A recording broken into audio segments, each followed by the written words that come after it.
and welcome to RPGeeks, where we do Dungeons and Dragons and science set in the sci-fi world of Braxigan 2. We are 4 science communicators who love to play D&D and talk about the science behind the sci-fi concepts that come up in our game.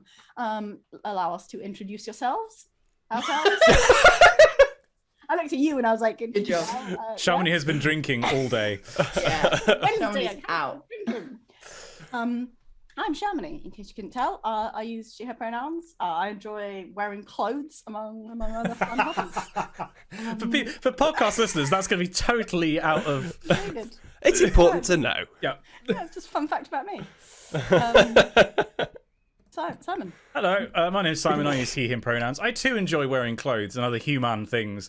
I am a science communicator specialising mostly in videos, but I do a bunch of other stuff. I also paint tiny plastic soldiers. I have one with me here. I've just been showing it off. There you go, YouTube. It's very good. You can see my little war canoe. Yeah, that's my deal. Emily Bates, do you like wearing clothes? No, hate it. Absolutely. Can't. To be fair, I don't like wearing down clothes. with big clothes. It's way better when you're not wearing clothes. But anyway, hi, I'm Emily Bates. I use she, her pronouns. I am a science video producer, and I just love D&D. Really, Aww. Kind of where I'm at the moment. Ali, Nice. My name's Ali Jennings. I use he, him pronouns. I am also a science communicator. I'm doing a lot of stuff with genomics at the moment. That's my Genomics jam. England. Tiny people that have pointy All hats sorts in of gardens. Yeah, exactly. But they're all really cool. They're G's. And that's it, I think. Do you know when people first started wearing clothes? I was just curious whilst we were... Yes! No, I don't. It's Wait, that's a becoming a really running good thing. question. that Simon just finds a good question in someone's intro every week now, and I'm loving it. So now, Simon, you have to do it every time. So when the did pressure's you first start on. wearing clothes? this ties back to a question we had before, actually. Which You is know the answer. No. I did have to Google this, but it does tie into something we talked about before, which is what we mean by modern humans. Because modern humans are supposed to... It's not a archaeological record thing. It's when behaviourally modern humans emerged. So when similar behaviours were observed en masse, one of which appears to be clothes, because the timeline for modern humans is approximately 200,000 years ago, and there was an ice age about 180,000 years ago.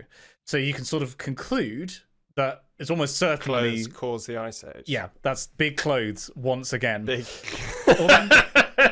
Can we just pause for a second? Ali, can you let me record this meeting? I didn't. We haven't been here for a few weeks. I didn't press record. It's fine. I can rip it from the I Twitch don't know thing if from I the beginning. can or if I know You absolutely how. can. You do it every week. It's been Normally, I such a remember to very press long record. time. Recording in progress. Recording in progress. Please put your No clothes blip on. there. Anyone? You know, maybe we could have styled that out. If there's only some way that we could have, like, just... Ali, that could you just into make the- a recording in progress sound? Just make it sound like text to speech. Great, cheers, mate. Nice one, mate. Oh, I've never fully forgotten. We've sometimes been about to start, and I've Sometimes remembered. the last minute. It's never But been It's amazing that you post-intro. didn't Never forget been. entirely, though. That was very good. Well done. Well I was just. We were talking about the podcast, and I went. Oh no. I'll make it work. It's all right. Oh, sorry, I was just reading through the Wikipedia article on clothes. Oh, yes, that's where we were. Yeah, I'm sorry, yeah. Really cool thing. There's a study recently that looked at the evolution of body lice and implied that there was a big development about 170,000 years ago. So that would, massive pattern shift, presumably, of, humans wearing clothes changing how body lice were behaving. That's so cool. Presumably the body lice would quite enjoy it because they've got more places to hang out, or do you think they just stay on the hair?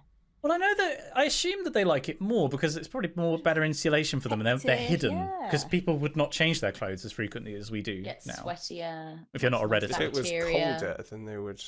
Because there has been a big thing that, like, certain kinds of lice, like pubic lice, have almost gone extinct, right? Because so many people are shaving their pubic hair. I seem to remember... Then, and I didn't. Cannot be true. Hang on, I remember... I'm going on incognito mode, one sec. There was a big... Would you like my pubic lice story? I have a class- Would you like my Why would I ever pubic say no? lice? I have a classic party pubic lice story that I bring out. Oh god. Which is that I was once working on a BBC show about parasites and was asked to obtain some pubic lice so that we could film them. which turned out to be remarkably hard. I'm not sure about the practically extinct thing, but like it is hard in this country to get hold of pubic lice. So I called up a sexual health clinic and I was like, I don't know, I just chatted up a doctor and was like, next time someone comes in, will you keep some for me and let me know? And they need to feed on human blood regularly. So I had to rush in and then tape them in a little pot to my arms. And stay alive until filming, which was I think like 2 days afterwards. Oh my god! Pubic lice on your arm, but like you bred pubic lice for 2 days. I went off for the weekend. I was wearing this short like jumper, and I would be like, "You want to see my pubic lice?" No, but I imagine had hair lice as well. Imagine if you fell and like it came off, and then everyone around you. It was in it. There was a mesh covering, and they could bite through the mesh, so they were fine. My lovely little. That is, and you can probably see my they've favorite got story. different sized. What are they called? Little pincers, because pubic hair is bigger than the hair on your head, so they need a different shape, and that's why they're kind of different species. Phenomenal. Right. That's On the science. on the stats of pubic lice. This isn't what the DnDebrief is about, everyone. No. But we've fallen down this rabbit hole. Now. There was a paper in 2006 called "Did the Brazilian Kill the Pubic Louse?" That was a paper. That was a paper by Armstrong in 2006, and it basically looked at the occurrence of chlamydia, gonorrhea, and pubic lice between 1997 and 2003. The frequency of pubic lice declined significantly, while other sexually transmitted diseases increased. And then there was a new study that looked at patients in Milton Keynes, who, as if it wasn't bad enough living in Milton Keynes, some of them also had crabs. And basically, they looked at the rate of pubic lice infections between 2003 and 2013, and the rate fell from 1.8% to 0.07%. Wow. So the rate of people with them has just fallen off a cliff. Is that a Brazilian related thing as well? You know what Brazilian is? Brazilian, I know. Okay. I know what Brazilians are. I know what it's they do. 1,000 they times live a in million, Brazil. Emily. Yeah. Yes, they live in Brazil, and I have an ex from Milton Keynes. But did you find out that where they were from, and then you were just like, I can't do this? Pretty much something like that. Yeah. It's just for people who don't live in the UK, Milton Keynes is like where roundabouts go to die. It's like Oh my that's god, the best way to describe it. They're so big and slow. Yeah, it's totally true. Anyway, right, I'm gonna say let's push on because we want to make sure that we've got time to do everything. So something we can do is painting. So something to do with painting. Our DnDebrief section, is taking something from a previous episode. Simon, what in the previous episode? There was a mention. There was a hint. What? Yes, there was something draconic that went on. State of Denmark. We had our first mention of dragons. Dragoons. And I did a video a little while back, which I thought this would be a nice chance to sort of talk about some of the conclusions of it, because it was one of the favourite things that I've done. Basically about the physics of and the feasibility of dragons. And there's something that we need to get very clear off of the bat, is that there is a difference between dragons and wyverns. Oh, yes.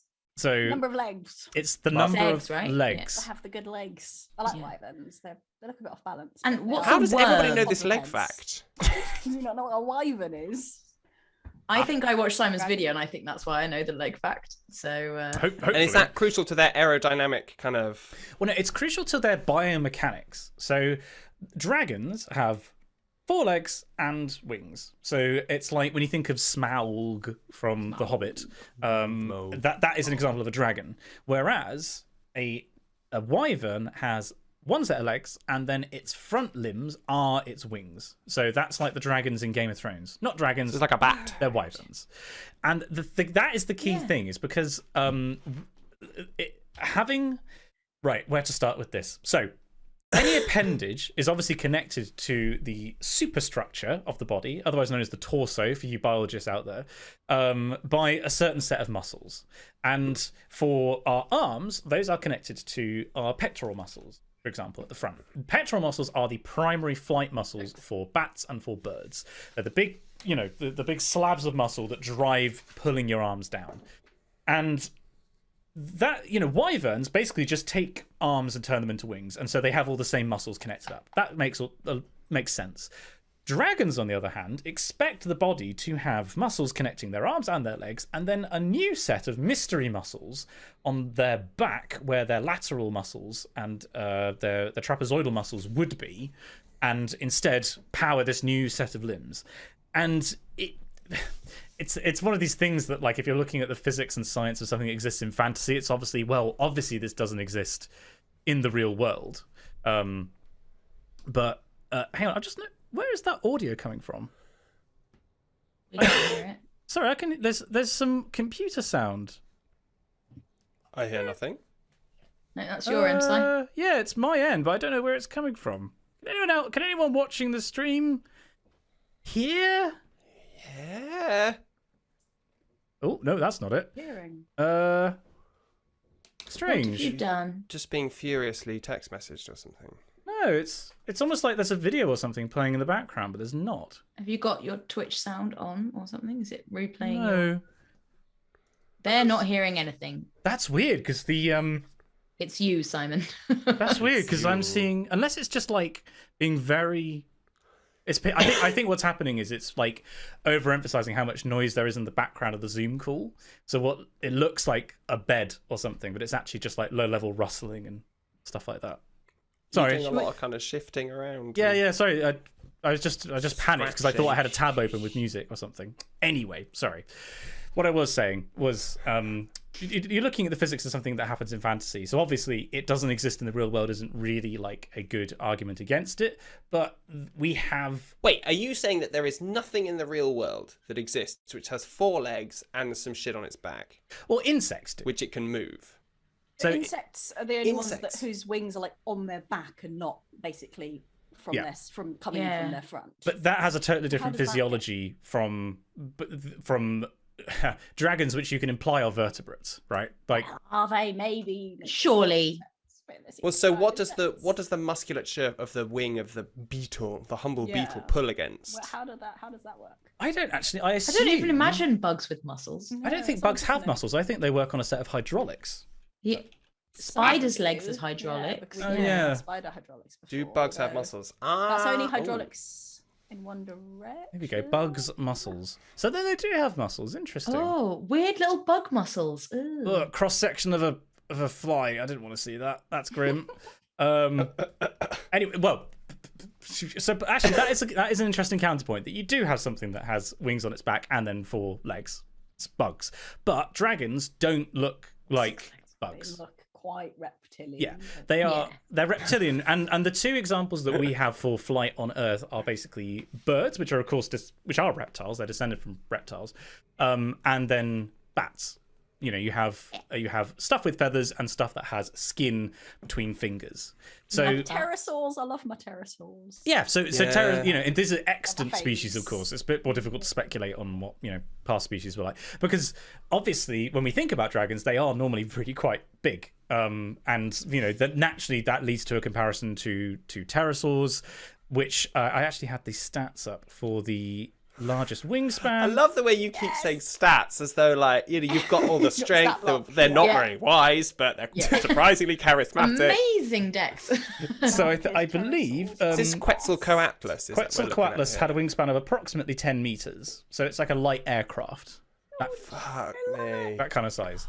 So there is some historical precedent there, but that's a very different kind of flying 2 dragons, and this is where you sort of get into the nitty gritty of how stuff flies, because different species fly in different ways. We define that by what's called a gait. So that's basically the shape that the wings make in the air. And Is this going towards bumblebees?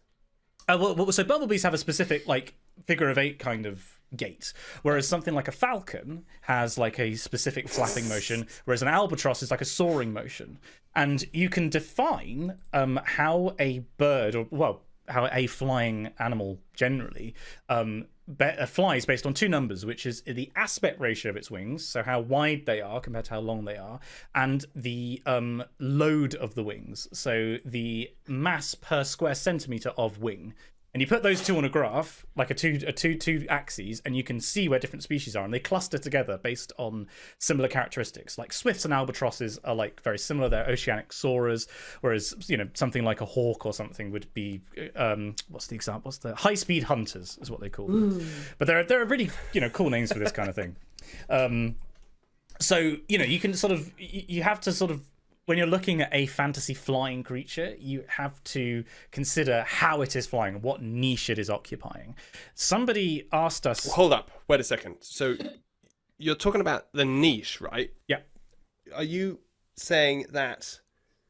so we need to understand how the dragon lives. We need to really get to grips with its lifestyle, how it eats... Like, is this what we're after? Where it goes for lunch. So it basically it informs, if you were to say a priori, this is a dragon and it is an apex predator that picks up cows in its talons and carries them off, that informs how its wings must be. But equally, you can look at it the other way around as this is what a dragon looks like, this is what its wings, how they're shaped, how they fly, this is the niche that it must occupy in the ecosystem.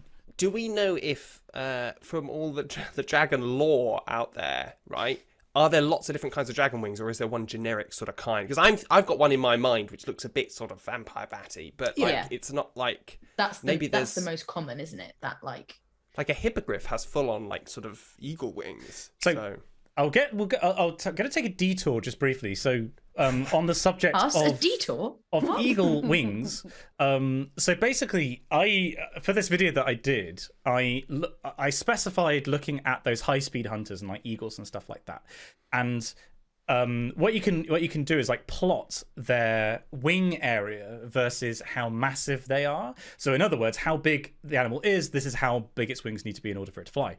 And you can actually I'm gonna jump in. I'm sorry. No, but so if you were to go the other way and say, actually, take the dragon's closest living analog, right? Yeah. You might go the other way and say, actually, it's a Komodo dragon, right? Same sort of name. Cool dragon. Big lizards, right? Yeah.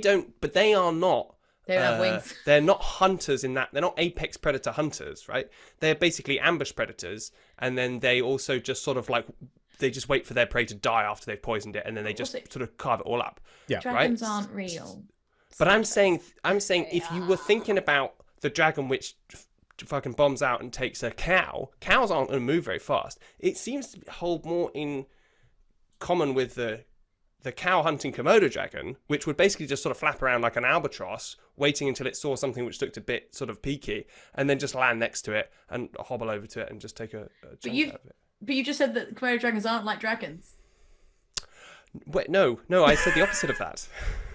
Wait, what did I say? Well, you were like, how would you be an ambush predator from the sky? Well, that's what something like a hawk is.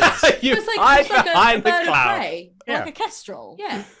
Because the thing to remember about that's flying... That's still a high-speed hunter, right, isn't it? Yeah. It's not waiting for... But if you're an albatross, you still get fish out of the water, right? You just hang around in the sky for so long that you eventually sort of see something which is easy to catch.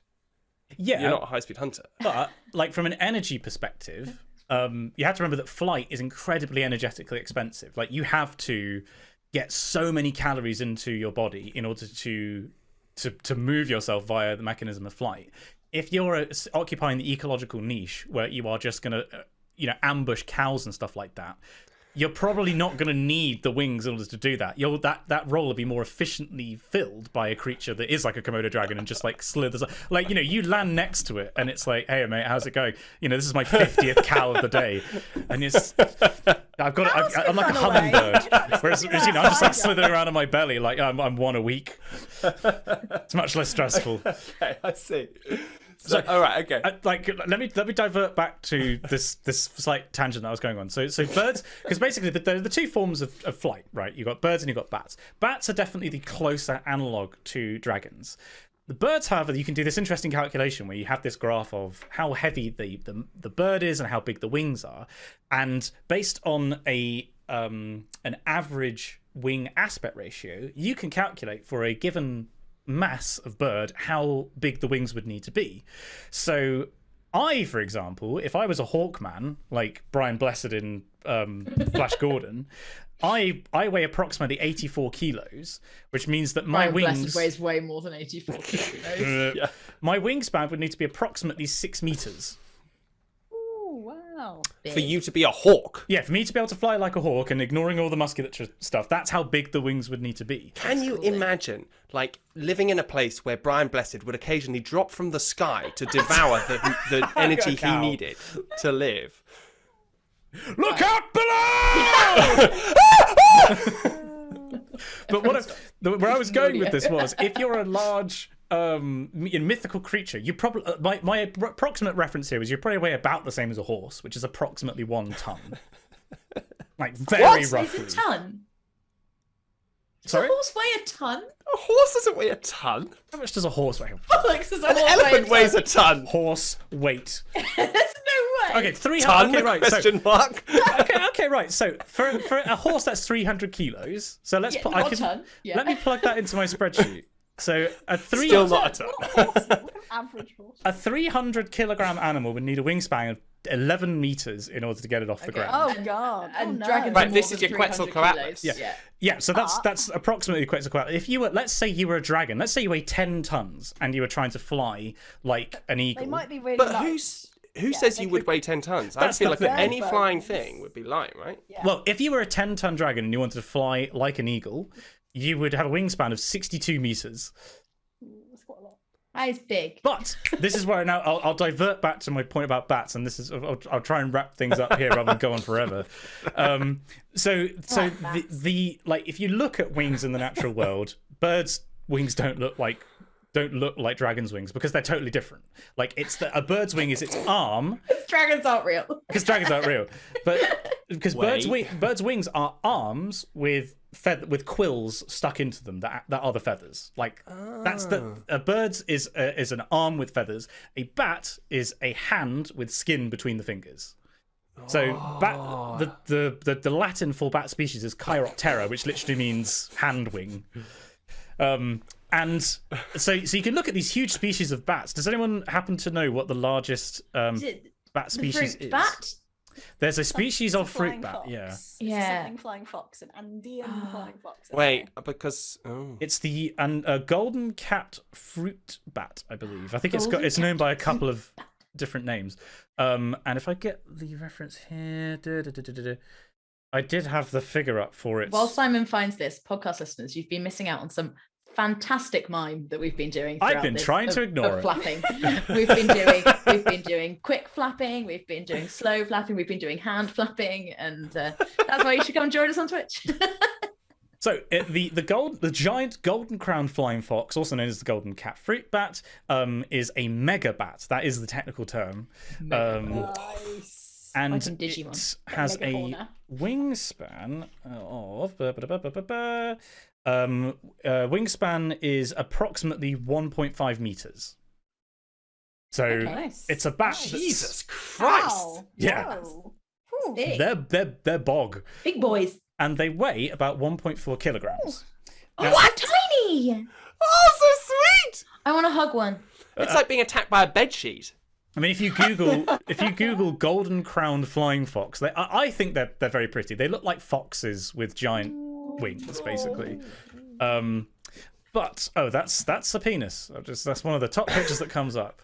In your phone or? I'm not How gonna have you search it, got so- that? I searched that. Because golden crowned flying fox, it's like the they are male big. males of the species. There's a meat and two veg just sort of flopping down from the top when they're hanging upside down. Oh, It's- really? Oh, really? Where else are they going to keep it? Yeah. I didn't know it was a bat penis you saw. That's fine. Oh yeah. You didn't make Oh, that clear, that's to be fine. fair. That's clear, You were yeah. just like, oh no, I'm a seeing penis. full frontal of these, and I see no penis at all. Hang on. Tell you what, I will. Send me the link. I'll pop it in our WhatsApp. Anyway, Why do we want to look at bat penis, for fuck's sake? because I Oh, there it is. did some God, he's so filming cute. with a similar species, which is the Livingston fruit bat. So it's another species of mega bat, and yeah, they're really Penis. they're just It's really like a little there. mini bat. Oh, it kind of does look like a mini bat, doesn't Looks it? like a little mini bat. Attached. It was difficult to frame the shot so that the penis was not just like very obviously, front and center, as it were. But So that's like the kind of the closest analog biologically to what we think of as bat wings. But there was an interesting paper that came out, and this was Norberg and Norberg in 2011.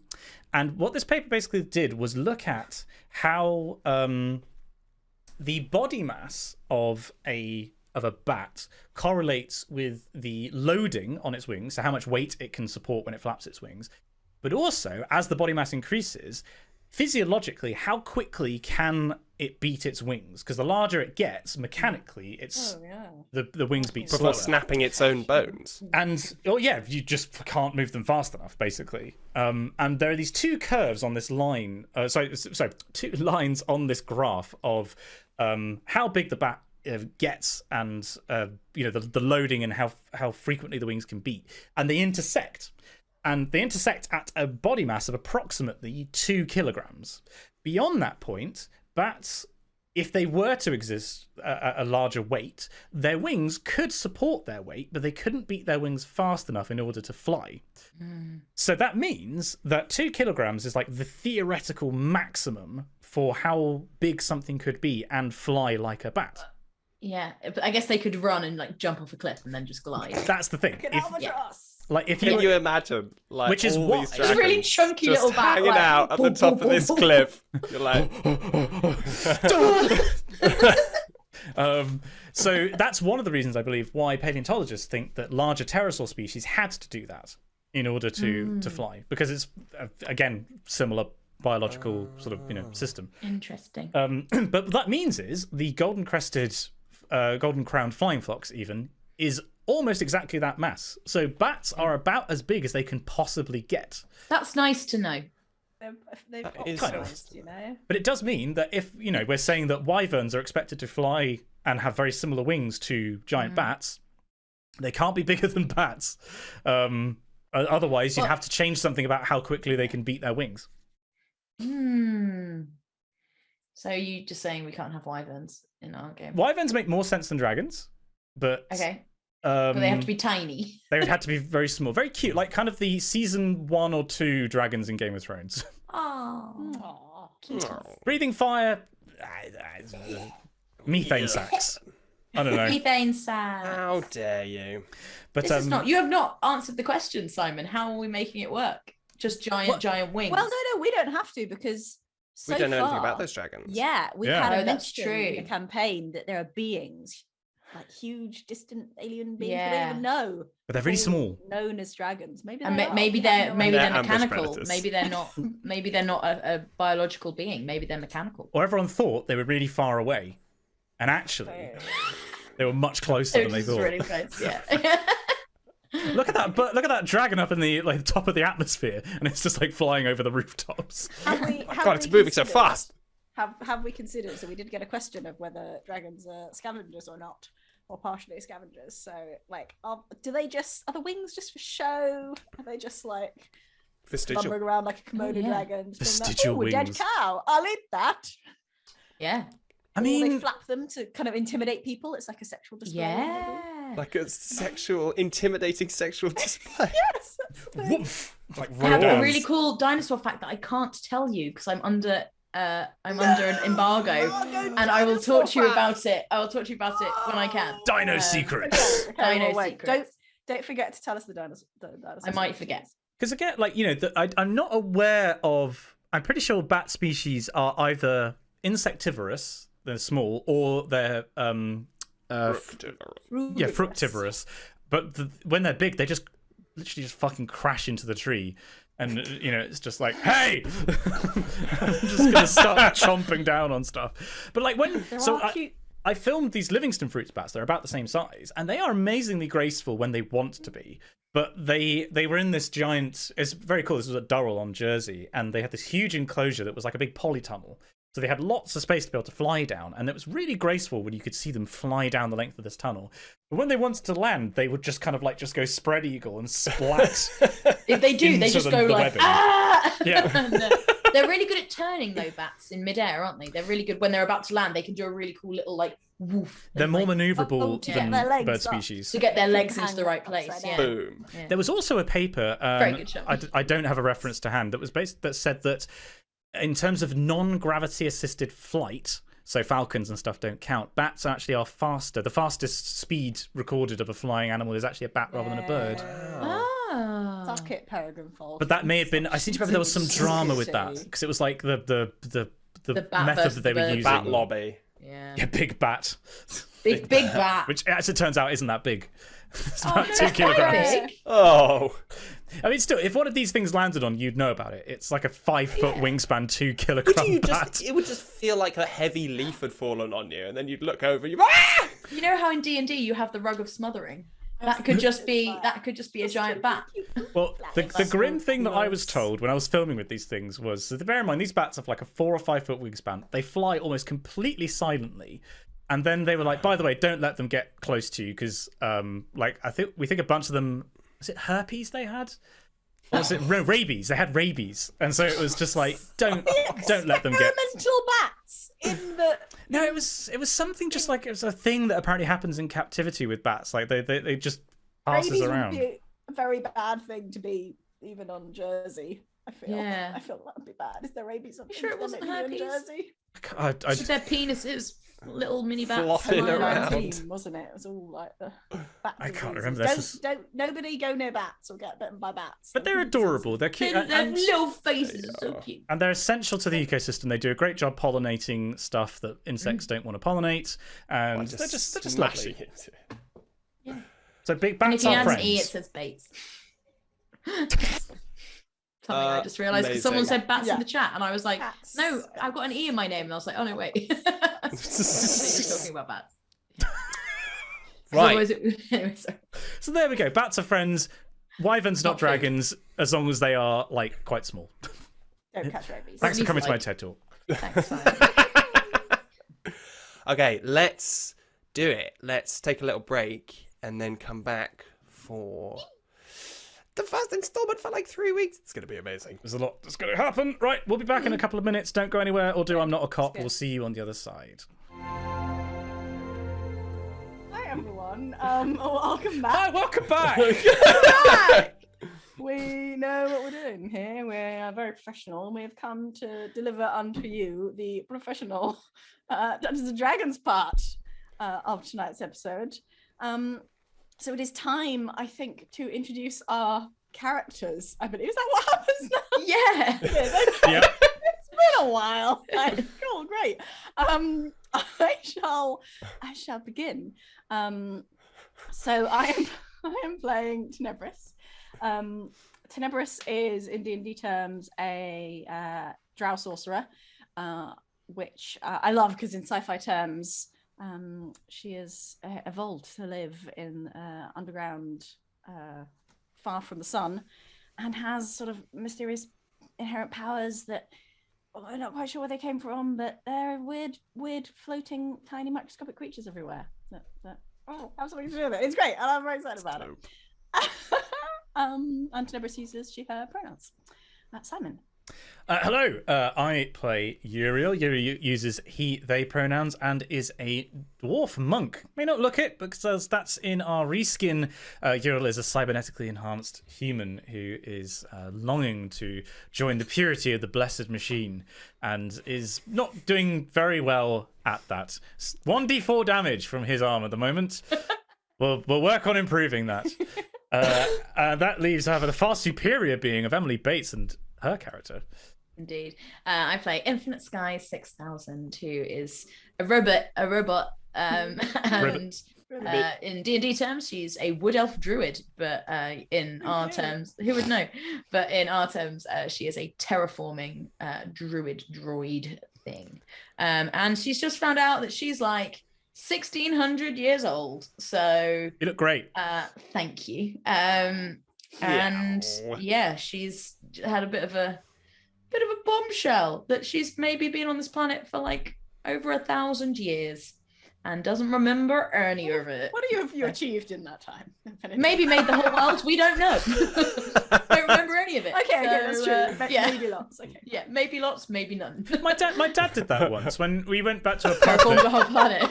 My 16th and we went back to a pub that he used to go to when he was like my age now, and he sat there and he was like, 30 years ago I was here. What have I accomplished? And then like my mum leant in and was like, your son. like thanks, Dad. Oh yeah. And finally, we have the real creator of the world, Ali Jennings. The Fate Weaver himself. Hi, my name is Ali Jennings. I'm the DM, but you may call me Fate Weaver. Fate Weaver. Yes, we've all come up with this world together, but I've come up with a lot of it. 99.9999. But mostly me. I'm very excited Musical because theatre joke for everyone. we've come a long way, and everything's about to kick off in earnest. But there's You keep one saying that. major Who is thing Ernest? kick right off in him, but there's one major thing we've got to do. We've got to. Well, I will tell you after this intro. Always good.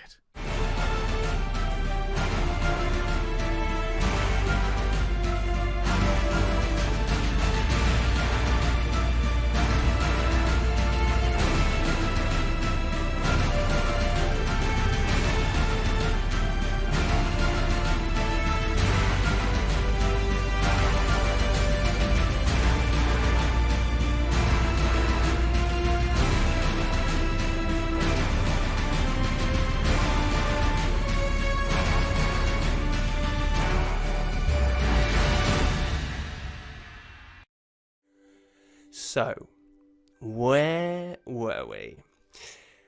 Our party, our three misfits, are looking to try and get off-world to investigate maybe their past and look towards building a new kind of future for themselves.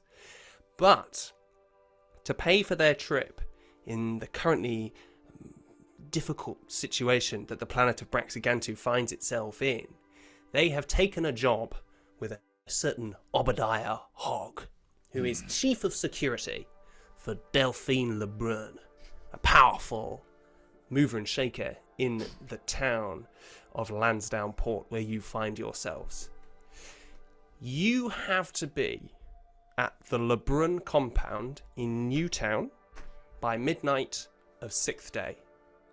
And we left you in the afternoon of 4th day at the Scav Market. No, it's not the afternoon 4th day, it's the morning of 5th day, sorry. We left you at the Scav Market, where you had been searching for different items to try and aid you maybe, or maybe even just to try and power you up in some way. And you hadn't really done especially well, I'll be perfectly honest with you. We tried. Yeah. I wasn't charismatic Yeah, there's no enough. judgment here. Like, You I found met some my- stuff. I met my charisma match like every other time. Like DnDebrief just comes along and is like, "Hi, please can I, no, Do a thing. have your drink or whatever." And I was like, "Yeah, sure, you're lovely." And then I met someone who I'm a little bit in love with, and they were just like, "Well, get out, Yeah, Leave. have this first aid kit, I guess." I was like, "Okay, thank You learnt some important lessons about yourself. You grew. Yeah. And Infinity, we left off with you on the deck of this sort of abandoned, well, it's not abandoned anymore, but this scuttled, grounded tanker.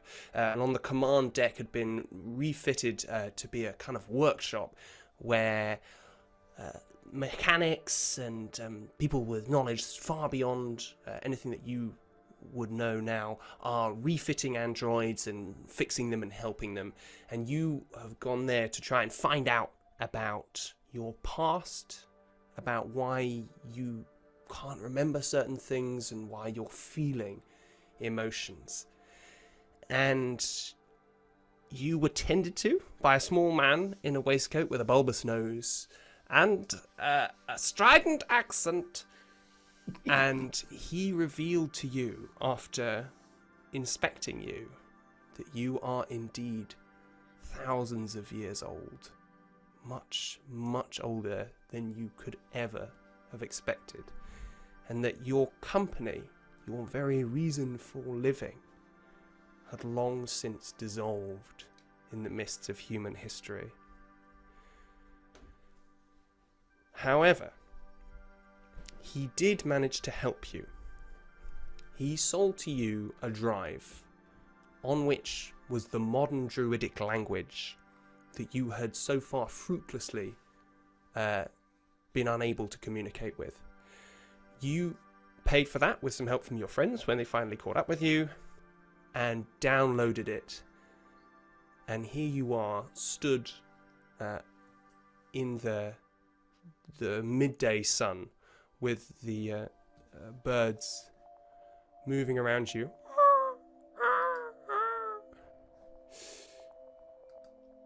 What would you like to do? She will try and tap into this new language and reach out to a satellite. You reach out again with this new language. You feel it. You try and access this new skill, but it's patchy. It's difficult. You understand that the knowledge is there, but your ability is hampered somewhat. You listen out into the void, and still you hear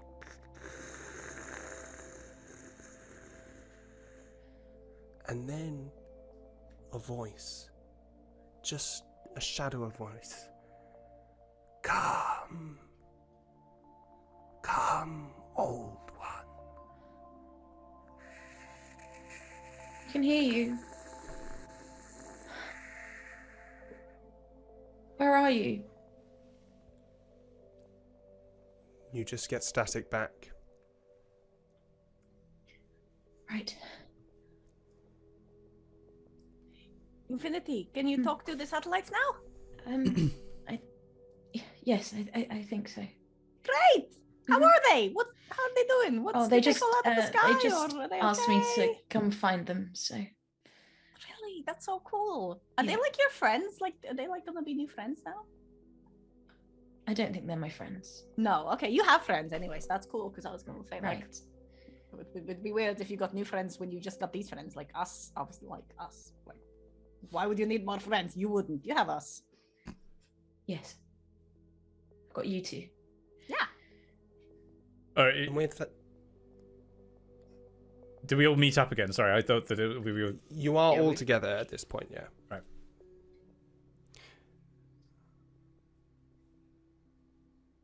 Sure. Okay.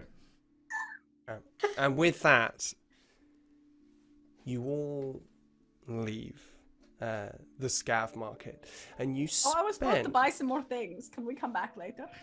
I was, Yes, I was well, kind of you hoping can. for a long-range weapon of some kind. Oh. You're a monk. Sometimes they're far away. Shall we buy things now? Or I'll come back. We should come back later. You spend the next 2 days resting up in this stilted city of Lansdowne Port and preparing yourself for your mission with Obadiah Hogg. And that entails coming back often to the scav market and scouring it for better deals. And having been back and forth a little while, you find healing potions at a more reasonable price. And between you, you all manage to find a healing potion each. And Lesser? How much?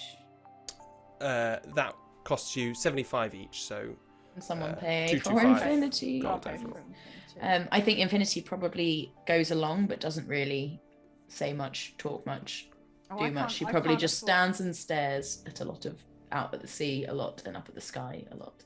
I can only afford one healing potion at 75.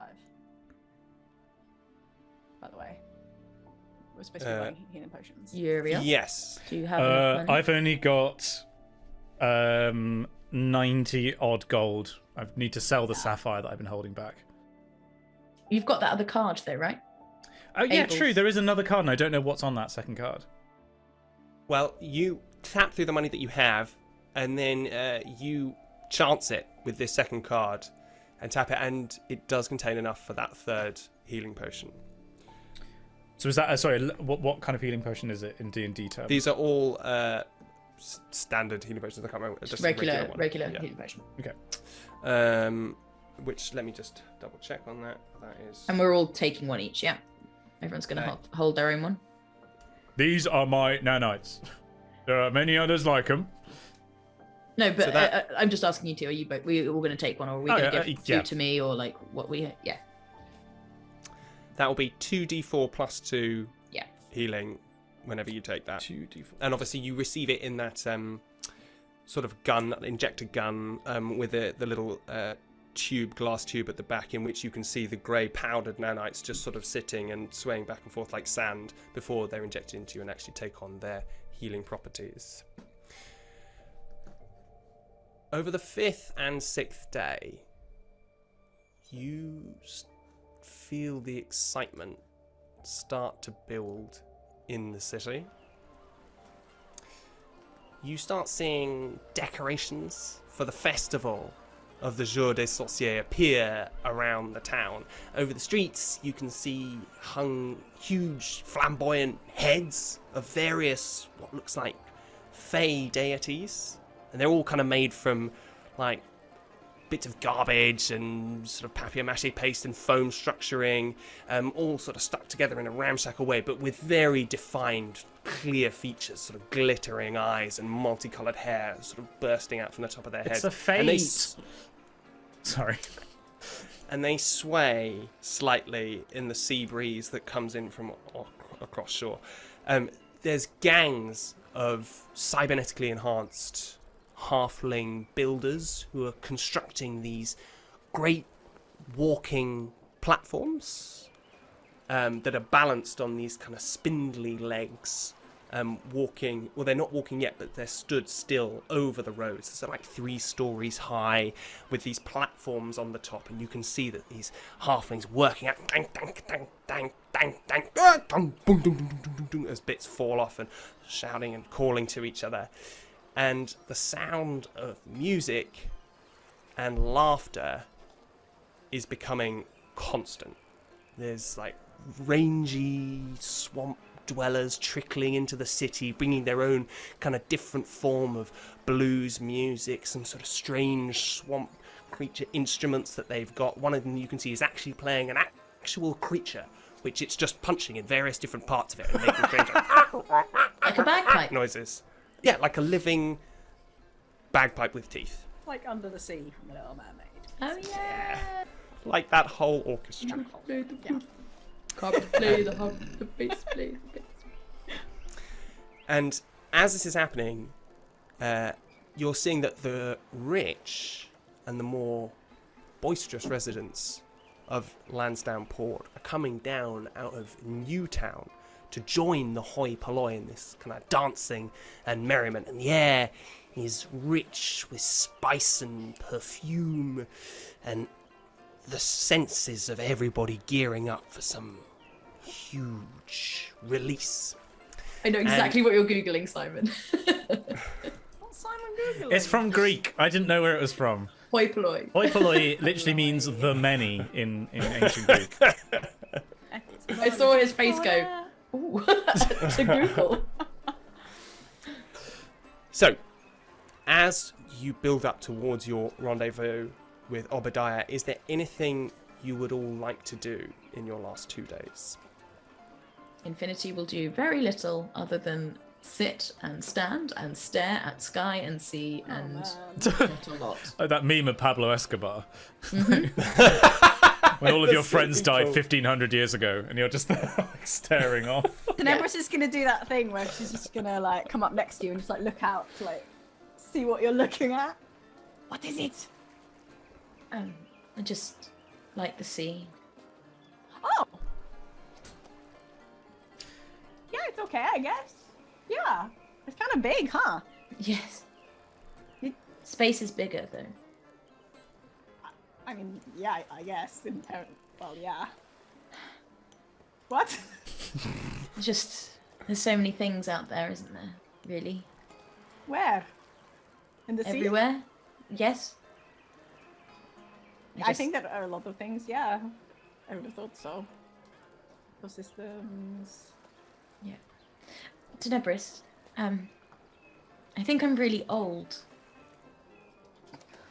Oh no. Is Uriel here? I feel like I should talk to both of you about this. And I think Uriel would 100% avoid this conversation.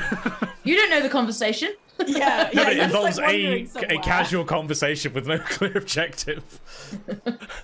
I'm gonna see Uriel just like somewhere nearby and be like, Uriel is 100% disassembling his wait, arm, no. taking it I'm apart gonna- component by component. I'm gonna come over to Uriel. Uriel, I think it might be in like Infinity's birthday or something. She wants to tell us about it. Oh, okay. I'll just leave the rest of the arm. I've got a stump on one hand, like one side. You don't need that. Oh no, it's not gonna go. I assume that we've rented a room. We're by the sea. We're literally by the sea. Where are you? What is happening here? Where are we? I was outside looking at the ocean. The theater of the mind is failing us badly. Got a balcony. Got a balcony. Okay, I'm on the balcony. I'm on the balcony of the room.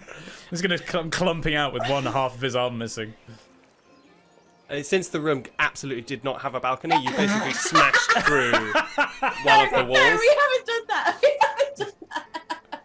And you are looking out of this broken, and no one's even noticed. You know, everybody's so hyped up and full of energy that they're just actually. You can see a couple of people just waving at you from down below, like, "Oh, love what you've done with the place." Okay, you're ill. Okay, Infinity, how old are you today? Oh, well, I didn't work it out exactly, and Emily really wishes she had. Okay, pause and work it out because it'll be a good sign. Aren't you 178? You are 1,600 years old. Exactly. Wasn't it Oh, it is 1599? exactly. It is exactly. No, it is exactly. It's exactly. Depending on the month. Yeah, You said she was made in 9907, and it's currently 11506. Oh, Ali. Anyway. Important. Hang on. Hold up. Thing is, I've done it a different No. way. I've done it added up. Important So I've added up from how long I travelled for, how long I was on the planet, and how long it's been since it was Just colonized. go with what Ali says. And Yeah. Ignore Simon's math. I have it as Yeah. 1600. We Okay, can work right, it out 1600. exactly later. That's fine. Well, I think I'm 1600 years old. She starts singing and looking at you. No, I don't. Well, maybe it is. No, it's not. It's Uh, not my. I don't have a birthday, really. I guess I have an activation date. There must be a floating point error or something in there, because you're definitely like not over 1,000 years old. I think I am, Uriel. The place has been. This planet has been inhabited for 278 years, and I was sent to terraform it thousands of years ago. I found out the year. I'm 1,600 years old, and I don't remember over 1,000 years of that. That seems like really quite old. Like I don't really know many androids, but that seems like, oh my gosh, super old. Like older than like, you know, my great grandparent. That's older Right. than like most ships, and you're Yes, in much it's better older. condition. Thank you. It's. You mentioned the androids, other androids. I assumed eventually I would find another Infinite Sky 6000 here. Yeah. We can dream. Well, they're all gone. What? They said. Person I talked to, TerraCorp, it's gone.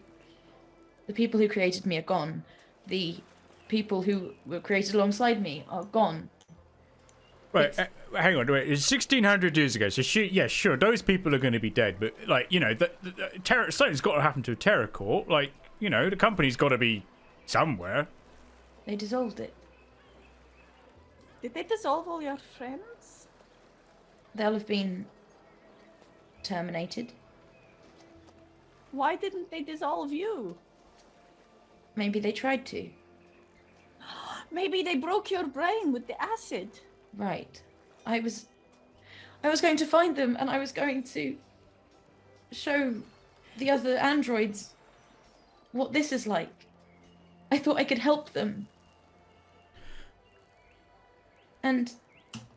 But they're all gone.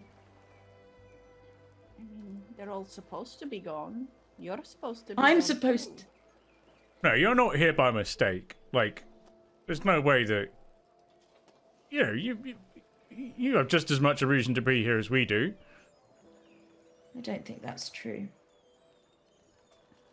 Maybe some of the others escaped the acid as well, and they're somewhere, and then you can find Cyrus, them. I don't think they literally dissolved them. I meant dissolved in a business sense of the word. Oh. Oh, I'm sorry. I've not been clear. Do you dissolve in acid? How do I you think I would businessfully dissolve in a acid, robot, yes. though? Like, I Well, maybe they did dissolve them. I don't know. Maybe that is. I have heard that word used before. But if they're gone, I don't. What am I meant to do if I don't have TerraCorp? You don't need them anyway, because like we were saying, like, hey, you have new friends now. You don't like always need your old friends. Like, I left like all of my family behind, and I was like, oh, I'll still go into the world and make new friends. Do you not miss them? I miss my mom and dad, yeah. But I'll go back and visit them sometime. Well, I miss people who I never, at the time, cared about because I physically couldn't. Huh. Well, you were created as a tool, weren't you? Yes. Really? So, well, when you finish a project with a tool, you don't just dissolve the tool in acid. You use it for another project. When infinite skies arrive at a planet, we're all sent to different coordinates. We land. We terraform the location we're placed in. And then we're shut down. Do you want to be shut down? I was shut down. Oh. Well, it seems like you fulfilled the life cycle of you as a tool, and now you can work on another project. But what project? But you like this, right, Infinity? You like that now you have like feelings and friends, like you don't hate it, right? It's painful. Right now, it hurts. Oh yeah, okay. Yeah, I guess I you're can not very imagine. used to that, are you? No. I don't like it. Right. Well, I think They're all gone. They're my family. I'll don't. never see them. I'll never get to talk to them. We don't know that they're all gone. Have you had any kind of indication? Have you been able, any trace, any components left of another android? You've seen everything I've seen. Well, we've not looked everywhere. Maybe your new project, your new purpose can be looking for other infinities who weren't dissolved. Maybe it can, maybe you'll find them, maybe you won't. I think the thing is that maybe you haven't had practice, is that sometimes bad things happen and you feel really bad about it. And that's kind of normal. And that doesn't mean it's not bad or that you have to immediately try and fix it or anything. Sometimes you just have to realize that this feeling that you're having is like, that's how it is and that's how it will be, and you will always be sad about this. But there are other things. The whole world is not just sadness, and it won't be after a while, That's what happens with, like human people. You feel really sad, but then gradually other things you feel as well. I think Infinity just sort of looks out over the people setting up for the festival. They seem happy, don't they? For now. I think they probably feel lots of things, Infinity. There are so many things and feelings that you can have all at the same time. I don't know what they are. But no, I know. It's okay. You'll find out. You'll. I'm just saying that this isn't all that there is forever. This is a feeling that you're feeling, and that's okay. But there will be others. Yes. I hope so. I know that doesn't help. Is there anything right now that you would like? No, I'm fine. Okay, you don't have to say you're fine, because like you're fine means like nothing is wrong, which we have already established. Yeah, so sad. There's nothing I can do. That's okay. That's okay. You can just be sad for a while and look at the sea and think about the vastness of space. Right. If you like. Yes. Would you like a hug? Oh yes, I liked it when we do those. Yes. Okay. Yes, okay. You're real? Come here, please. Her screens have been like completely grey for like however long it's been, and I think you just start to see like little stars start to come on. How long do we have to do this? A little while, just feel the moment, Uriel. Just Okay. relax. I am here. Will you two go away? Right now? I mean, I'm kind of got other things I could be doing. We're going to die eventually, and probably so are you. Yes. I'm sorry. Right. Circle of life.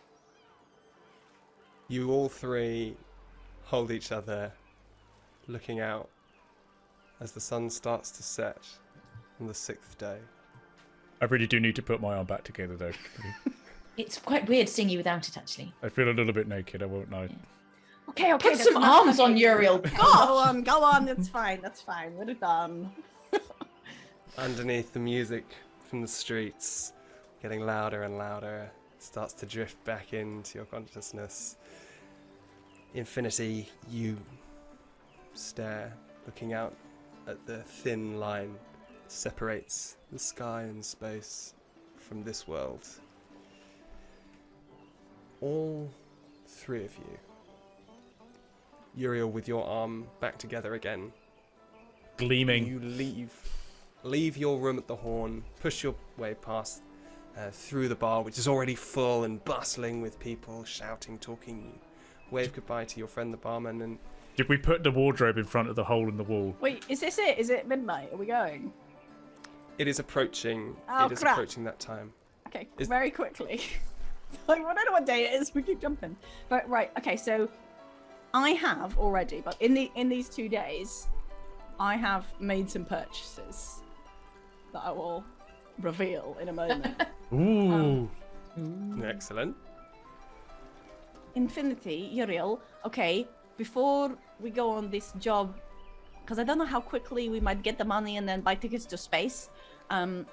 Shall we go say bye to Tobias and Constance and Kay, The Flatwaters. Chandra, them? Yes, we can 'Cause do. I don't know when they're leaving and I don't know when we're leaving. Maybe they left already. Quick, okay, let's go. Quick, okay. With that, you all three veer off. You were heading uptown. You head back towards the docks, and you push through the crowds of people, the sailors coming in. You see the large tankers mooring themselves up as though they've come especially for this great event. You see floats on the water, barges that are starting to be filled with colourful bits of decoration and sort of structures being built up and floating on the water itself. You see people tuning up their instruments and talking and laughing together. You see children dancing on the quay themselves, the quays itself, and you see the merchants plying their trade. You walk up the stubby pontoon that you arrived in Lansdowne Port on, and you see the boat of the Flatwaters, the long, thin canal boat, moored where you had left it.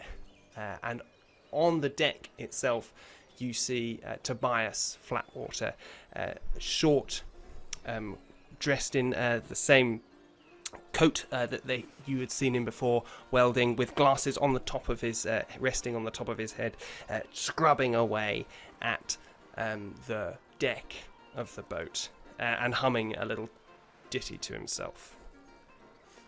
I will say that Infinity and Uriel, you may or may not notice that Tenebris has purchased and put on to her face Love it. eyeliner, just badly. Just sort of, there's just some sort of attempt at recreating what Constance did. My passive perception is very high. Tenebris, you've got something on your face. No, wait, does it look bad? Is it, Oh, is it smudged? I haven't seen it there before, so. But is it like smudged or does it look right? No, it's nice. Can I just help? I'm just gonna like clean it a little and like just neaten a line. This is strong. You've got dirt on your nose. There. Energy. Okay, that's good now, right? It looks lovely. Okay, cool. It looks like weirdly, it looks like Constance, who we're going to see. Does it? Oh, that's Yes, weird. did you? It's funny that you would do that with the day we go to see her. Wow, what a coincidence. Right, that's what I thought. This is just the thing I do now. This yes. is like what I do now. This is how I look now. So yeah. Hi, Tobias. Oh my Lord, look who it is. We came back. I'm so glad to see y'all. How's Lansdowne been treating you? Oh, That is I went nice on the internet food. and found out I'm 1,600 years old. And that, yeah. That is a lot. That's so a productive visit then, I see. Knowledgeable. Yeah, we got a job. Yes. Yeah. You did? Oh, well, better not tell me the particulars. I'm sure it's a high-paying one. Y'all seem mighty competent. I had to shoot someone to get it. You He can see didn't that actually have to shoot someone. Oh, okay. you see he's sort of fiddling a little bit with his mopping cloth now. So he's sort of wringing it between his hands. Is there a... Were you looking for someone? You. Oh. Not to shoot. Oh, good. I was more looking for Constance, actually. Not you, sorry. You're cool too, though. To shoot? No! We told Uriel he's not supposed to shoot any more people, so he Yes, probably he won't. knows. Oh, that is good to hear.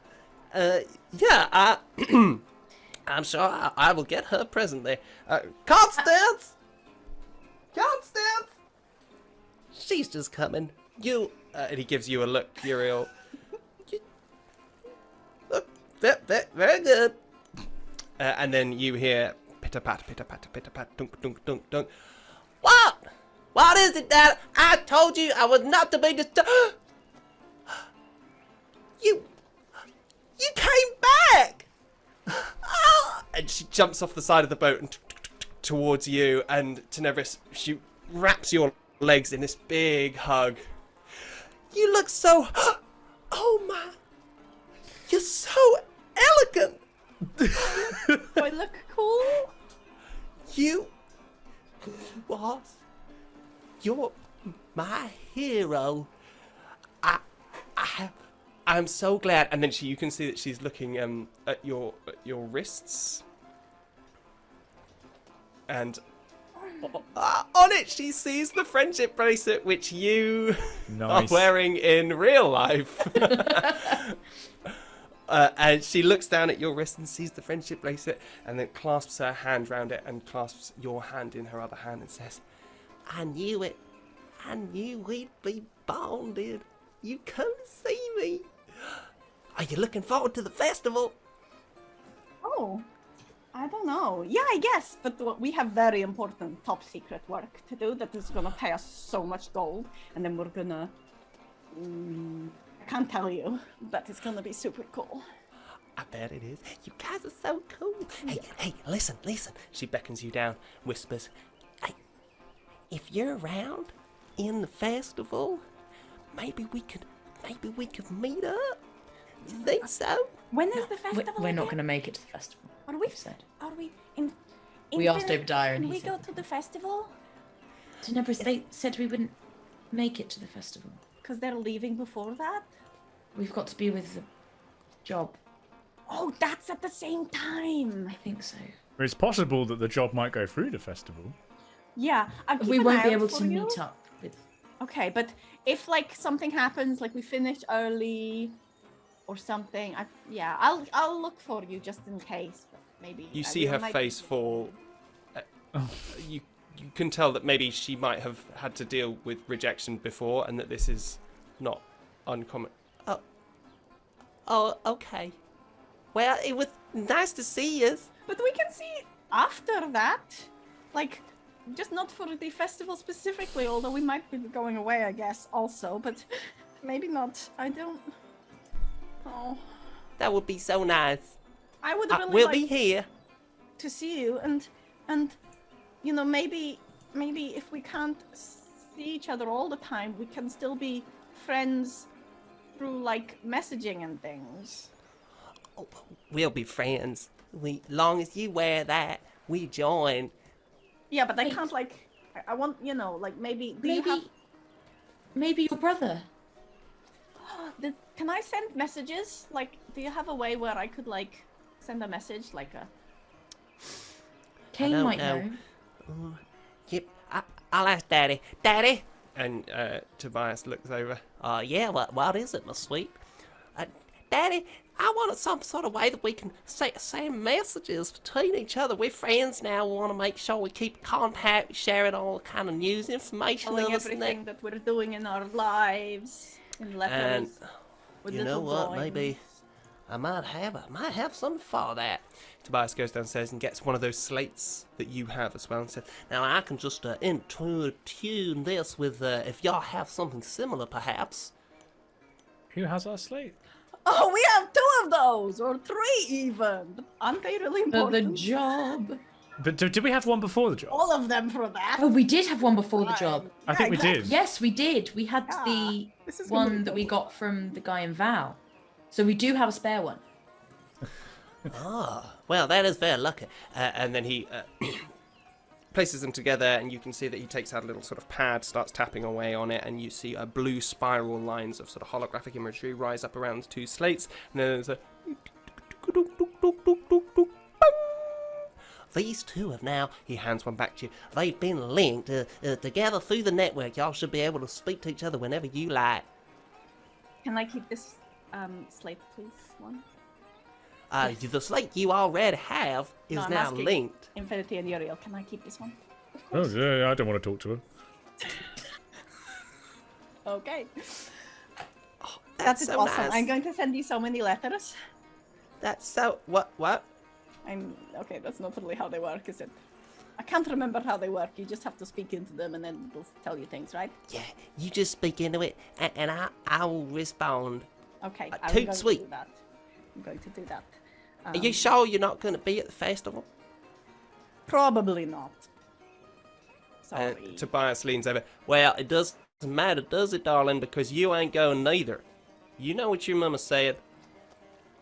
Pa, that ain't fair. You knows it. I'm old enough. I'm 13. It ain't happening, sweetie. I'm sorry. Pa, that ain't fair. Constance, And she kicks the side of the boat. what's your favourite bit of the festival? I don't know. I've never been. What are you looking forward to? But just everything. All the Everything. flowers and the people and all the decorations and where the all the fays and we get to meet all of the fays everywhere and we get to talk to them. It'll be magical. Let me just check. Oh, it would be. Heck, Pa! I will start. I think. Hang on, I'm just checking a Are spell. you about to propose we abduct this child and knock out the No. father? Oh, okay. No. I just want to. I want to basically just start like druid crafting loads of like Let her go to little the flowers Fates. and things like all along like the side of her boat, and like make it look really pretty and flowery, and be like, look, you see, you can have the flowers, and well, I'm kind of like a fae. You can talk you to really? me. I'm probably older than all of them. Wow. Oh my God. Have you met them? I have actually. What were they like? Who did you meet? Well, I heard a story about, I want to say, the lady. Is that right, Ali? Lady Ulandria. Was she one of the Fae? Yes, it was. That's who you were supposed to go and meet. Yeah. I wanted you to go meet Lady Olympia. Yeah. And when I saw her guard, they were all dressed as sea nymphs, and they could do magic, and there was water swirling around them and sparkles, and Oh my they God. wanted me to go meet her. But you know what? I couldn't, because I had to stay with my friends. Wow, you must have been really annoyed you couldn't go see her. You know what? Being with friends and family is more important. She sort of side eyes Tobias. Even Tobias. Okay. Well, you promised me that if you get the chance, maybe you can come and, you can call me and we can meet up. No, you ain't going anywhere near that, darling. That's enough of that. Well, you come see us afterwards, okay? Maybe after, if there's time, I'll see. If not, I'll message you. It's unlikely. We'll try. We got to go now because we got to go to our super top secret important job. But I wanted to give you a thing, what I got for you. I got it at the market and I bought it. So I didn't make it, so like I guess it's not as cool as like my one. But this is like a necklace, and this here is like a mushroom on the end. Because like it really looks like some cool mushrooms that like remind me of where I'm from, and I just like not okay. So anyway, that I just in case you there you go. She reaches up, takes it out of your hand. It's very kind of like cheap and clunky. Like it's not like a delicate chain with a little mushroom. It's like a big sort of like leather strap. Statement.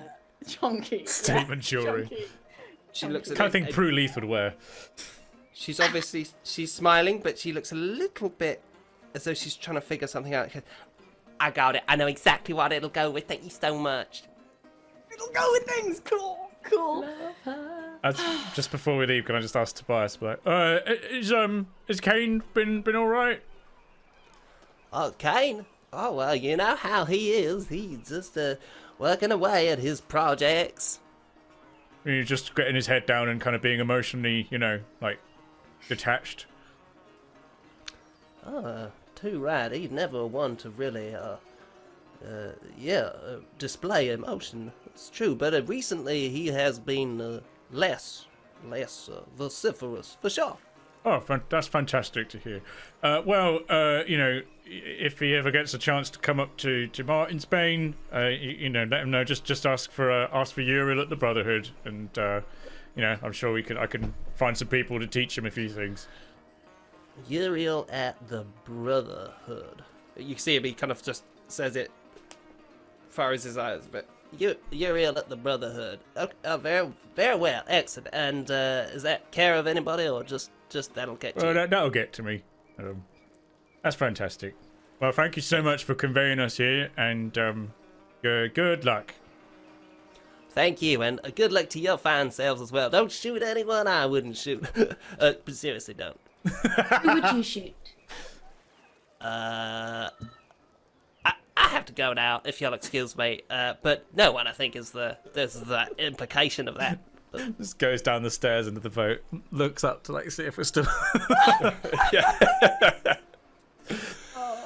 And with that, we rush to our job. as the sun has set now and the stars are starting to twinkle in the sky, the moon La Hubelius is rising over the waters, you head up Peachtree Avenue, which is Lansdowne Port's main street, and again is now filled with people and glowing lights, like fairy lights strung out across the road. You can see they're casting the shadows of these sort of huge floating heads, and these strange sort of walkers with their long spindly legs are starting to move ever so slightly. You can hear the crunching of gears as they start to rev up to see if these things will work and test them out for the big day tomorrow. En route, as you are meandering up this avenue, you can see the purple uniforms of the Water Watch, who are the Alliance guards that police Lansdowne Port and that you have seen before, with their 3 slit gills on the sides of their necks. And they seem tense, even amid all this jollity. Their radios are crackling.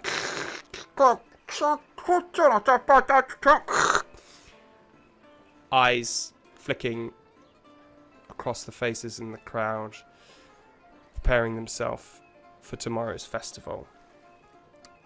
And in the shadows of the side streets, as you walk up this wide avenue, you can sometimes catch a glimpse of the hulking forms of the gladiators. And these are giant shock troops, 10 feet tall, function... Wow! Ah! Shamini. Shamini just could not stand the thought of one of those gladiators. I really turned my Yeah. turned my scarlet off before sneezing, and it really didn't work, did it? Yeah, but I'm pretty sure if you like had a jet engine in your room, and, you know, if you're like, oh, I thought I'd taken some mitigating steps to make sure that wasn't so loud. No, that's completely. I can hear No, nothing. don't do that because that's what sets the audio out of sync. Yeah, no, I'm muting it somewhere else. I'm not muting it on Zoom. I thought I was being clever. Maybe I didn't get there in time. I turned my phantom power off to my mic. Sorry, I have a lot of sneezing happening right now. So, as So you the pass- gladiators, are these biological or are these mechs?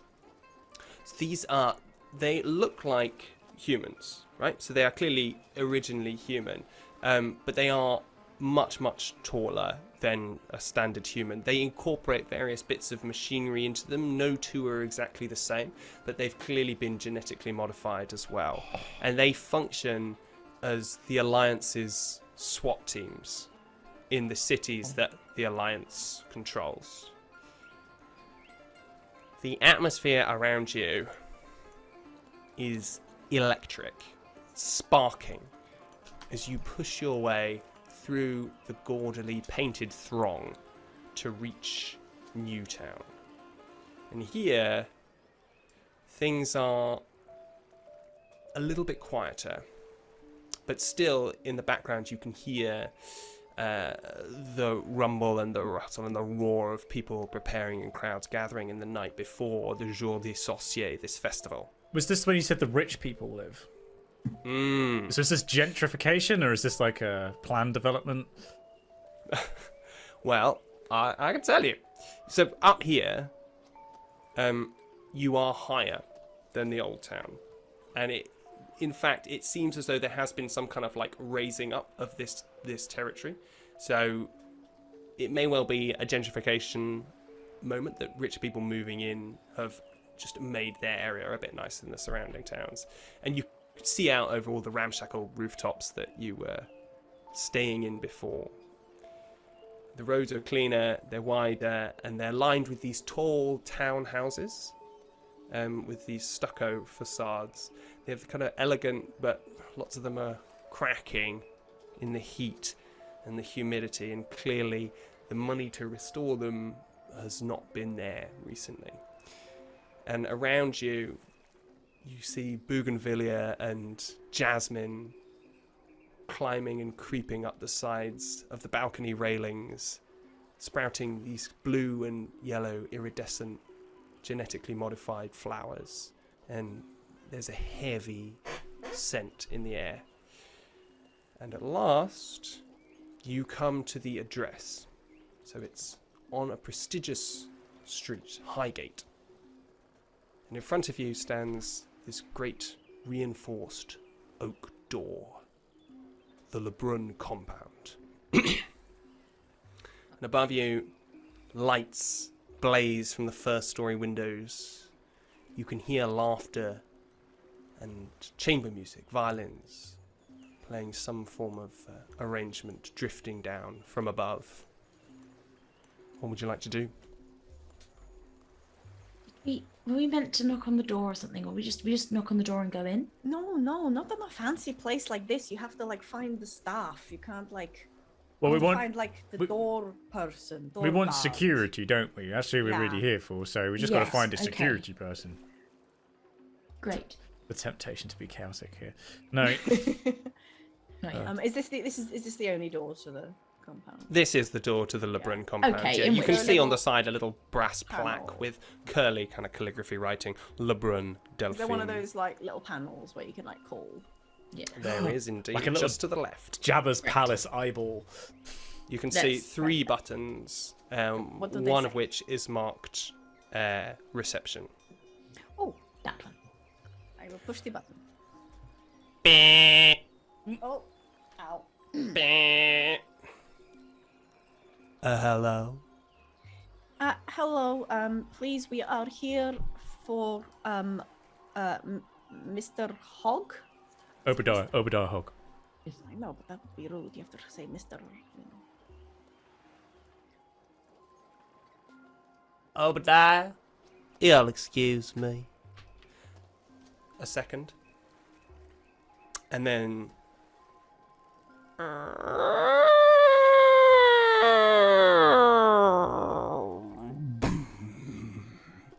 the door slides open, and the shadow of Obadiah Hugg lit from behind by these golden floating orbs that line this plush interior. There's soft carpet on the floor. You can hear the music floating down from two mirrored spiral staircases moving up in front of you up the stairs.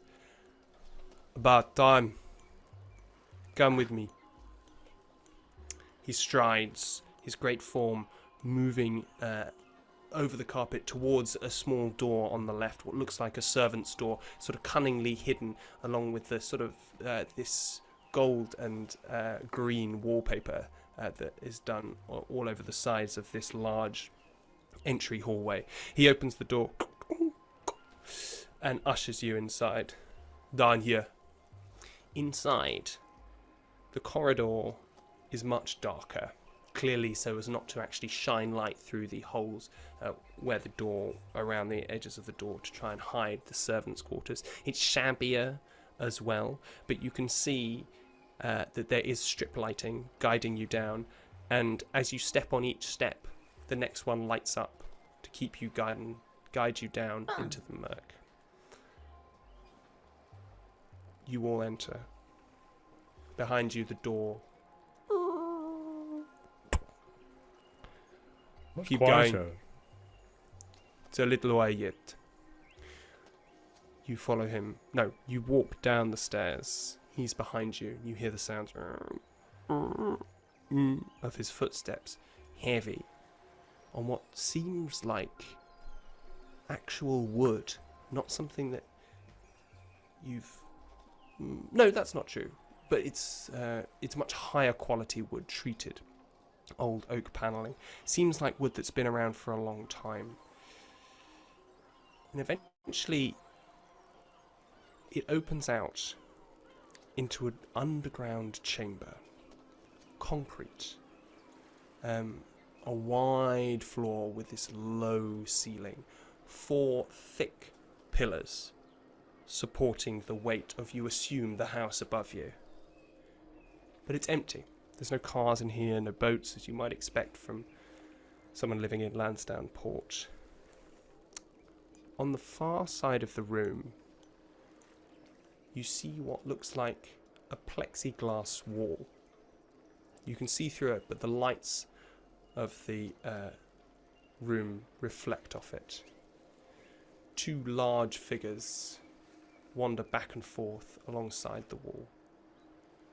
Behind it are laid out a kind of Spartan living quarters. A bed, a toilet, a little desk. Everything visible. And no separation between all of them. Almost like a prison cell. In the middle of the room is a cage. Oh, God. Oh, boy. With light blue fluorescing bars that hum ever so slightly in the silence of this room. And the light dims and brightens very softly.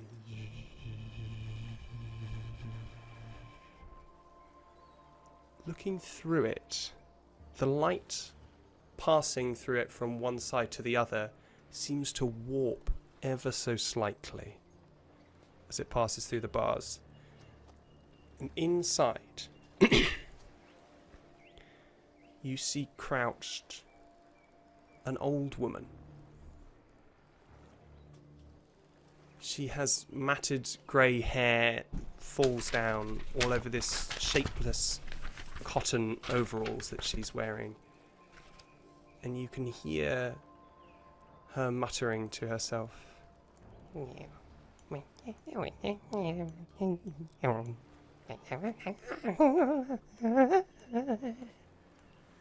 Obadiah walks towards the cage, looks inside, walks past it, turns to one of the guards. How's it been? Oh, fine, sir. Fine. She's been no trouble. He sits down in the corner. All right. Now we wait. But first, the rules. I'll make a note. Do not listen to anything that thing says. When you say do not listen, do you mean physically don't listen or just don't take it on board? Oh, it would be odd not to hear it. Right. I've been trying to shut her up in my own way for many a time, but she doesn't listen to me. She won't listen to you, I wouldn't have thought. The next rule. No harm must come to that thing. That is worth more than all of your lives together and then some. And last, and I should have thought the most obvious, you never touch the cage. Infinity was like going over a button. Okay, yes, no, yes. Does Uriel, recognize the lady? Roll a perception check. What? What? Why would you recognize her? How would you recognize an old lady in a cage? Not very. Perception 7. No, certainly not from this distance, and even then, she's not like anyone that you know. I wondered. What did you wonder? Oh. Are they? I'll ask Obadiah. Are they very dangerous? Is that why there is a cage? Yeah, you could say that. In a manner of speaking, they could do more damage than anyone else I know. And we're transporting the prisoner. Where and when? Well, we're waiting to hear from the undertow. When we get our message through, he holds out a slate. We will know where and when, but until then, we must simply wait and be vigilant. Right. What's their name? Their name? We call it Sarah. Sarah. And at that, Does Sarah Yeah. react to her name? yes, you hear. Oh God. Oh boy. Sarah, my true name, not Sarah. I am older than all of you. I don't. As you speak, her shoulder, this woman's shoulder, turns towards you, and you see as the hair parts, a wizened, blind old face with marks, clear, deep running marks where the face has been clenched and stretched and crushed, and scratch marks along the cheek, but glowing green eyes, incredibly intense. And she looks at you through the straggly hair running down her face. Ha ha! Welcome, sister. I don't think I'm your sister. He did specifically say don't listen to anything it says. Right. So glad you could be here for this. Disregard that as well. Uriel, I don't want to. But we were given rules. I know. Tell me, Don't. have you heard from Mother? I don't have a mother. You must have heard. We've all heard. Infinity turns and goes and stands in a corner immediately, walks away like, oh. Oh, sister! Come back! Come No, back! I don't want to, thank you. The butterflies, sister! Come back! She'll turn back around. Hmm? She'll turn back around. Infinity. Yeah. Yes, I see the vines coming from your eyes.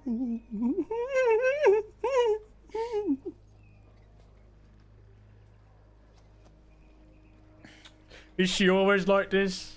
I was going to ask Obadiah. Yeah, pretty much. Does she say this to everyone? She says all kinds of things. I would not spend too much time on it.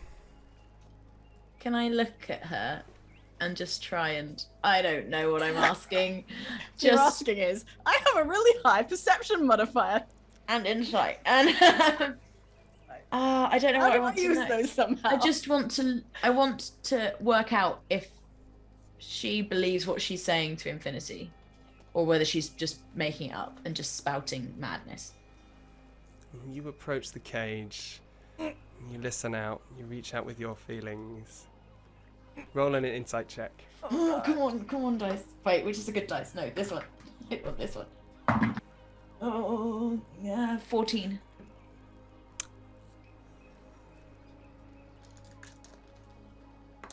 What's he rolling? He's rolling damage. He's immediately rolling damage. Psychic damage. And Infinity dies. You cannot get a read on this thing. She is saying things which seem to make sense, Right. but at the same time, obviously, can't be true. Right. Who else hours- who else is in the room with us? So it was us three. It was the asset, Obadiah, and then some other guards. guards. Two other guards. Two guards who are walking up and down the plexiglass edge of this prison cell, and you can see that that's actually keeping them about as far away as they can get from this cage. Occasionally, both of them look over just to check, it would seem, but neither. And they're armed, presumably. Yeah, you can see that they're both carrying heavy shock rifles.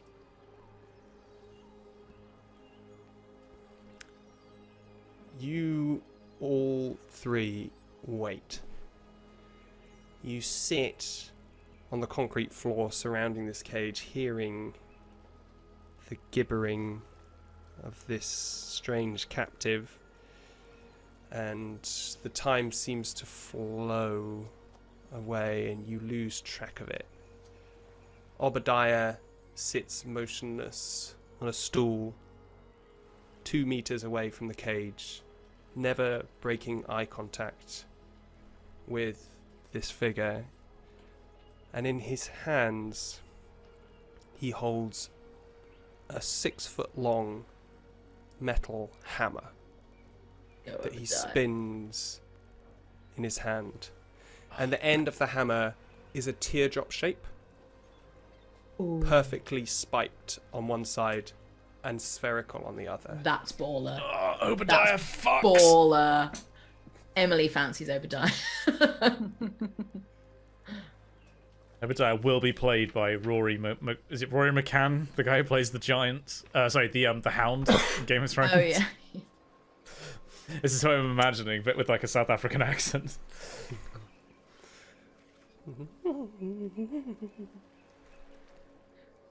As the hours pass, Tenebris, you have been listening. You can't help but hear. I've broken rule one. So far, and at last we will again in the meeting. Long drive. What new? And then, for the first time in the time that you've been here, there's a silence. And she stops talking. And Tenebris, you hear in your head, Shit. Hello, hello, young one. Oh, so shiny in here. So much potential. Come closer to my room. Come talk with me. What have you seen? What have your eyes seen? Oh my god. How are you? Can I, in fact, wait, is this gonna work through the, I'm gonna try and talk back. Can it reach through the cage? Obviously we can actually. Are you speaking out loud, or are you just? No, I'm trying to. I'm not allowed to speak. Before you do, roll a perception check. Okay. Oh, it is not good at all. I can tell you that. 7. You are generally aware of roughly where your friends are at any given time. Yeah. But you are aware now that you are not aware of some of their location. That's all you know. You reach out with your mind and you meet something, all spinning wheels and whiplash arms and strange moving spheres and endless falling and levitating and twirling and sucking in and expanding, all crushed into a tiny receptacle. Yeah, it's busy in here. You want to join? Want to join me? You want to join me? Can you hear me? I can. How are you? Lost. How do you speak? Because no one else has ever been able to. I never met anyone who could, like speak inside my brain. Like, how are you doing that? I simply use the tools you bring me. So kind, so lovely and kind to bring me new toys. Yes, I use the tools, and we are friends. We make friends. I come to see you. You come to see me. I come outside, and we be friends. We're friends. You Tenebris. What a beautiful name. A beautiful, beautiful name. We be friends. Be friends outside. Don't. Okay, no. You don't. Please do not tell anyone, because I don't want them to put me in a cage like you. So just don't tell anyone about anything, okay? I'm not allowed to talk to you anyway, so I'm not going to talk to you. Don't leave me. Don't leave me. Above you, you hear the rumble of something happening. Maybe the sound of footsteps, many footsteps, the sound of some sort of engine starting up above you. Obadiah lifts his head just a fraction, looks up, and then looks at the cage and slowly stands, aware suddenly of the silence from it. In your head, Tenebris, you hear, "Don't leave me, please. Don't leave me. You wouldn't do that to me, would you? I can help. I can teach you, please. Please don't leave me." No, I'm not going to be like you. No. Oh, like me? I'm happy!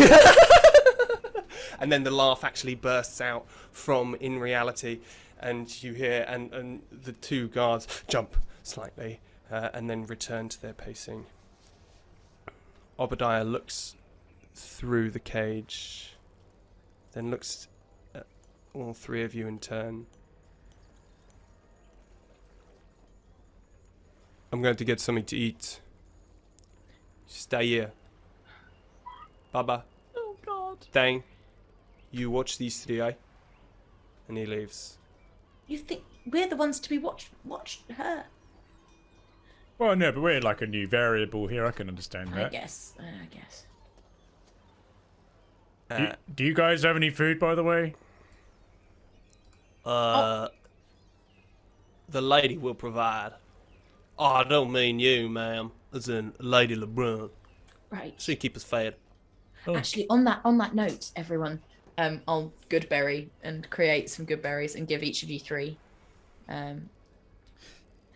You know what? I am very grateful for these, Infinity, but I am really starting to miss that nutrient-based taste. Well, once we've done this, you can go get some. Believe me, it's keeping me going.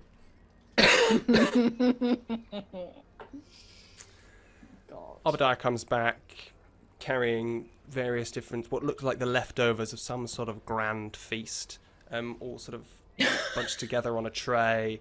There's some grapes. There looks like some what you would recognise as cheese, Tenebris, because of the company that you've kept before, and various other bits of meat, and all of the guards, including you eat. Time passes. And after a while, you start to lose track of it. The gibberings, the murmurings. You can almost feel like you can hear the sea outside. Is there anything else anybody wants to do? Oh God, that sounds terminal. That's like prep shit. Hang on, let me look at Oh my God. No, I'm glad I prepared that spell though. That's a good spell to have here. No, I'm good. You could take a short rest if you wished. I mean, Don't need to. Yeah, I assume we've been long rested over the past 2 days, right? Yeah. I'm you also are very rested. Yeah, I also- don't get spells back on short rest. So. Yeah, I'm also thinking that like Tenebris has made sure that she's been somewhere private and able to cast something before coming here, so she doesn't have a headache and isn't gonna lose control of anything. Which, Because it's a like very the end of the interesting day, point. right? So like, because If- as you are sitting in this room, God. you can feel oh no. the oppressive force starting to rise. But whereas normally you would fear you would lose control, it feels like some of that excess energy, that excess force, is being released somewhere else.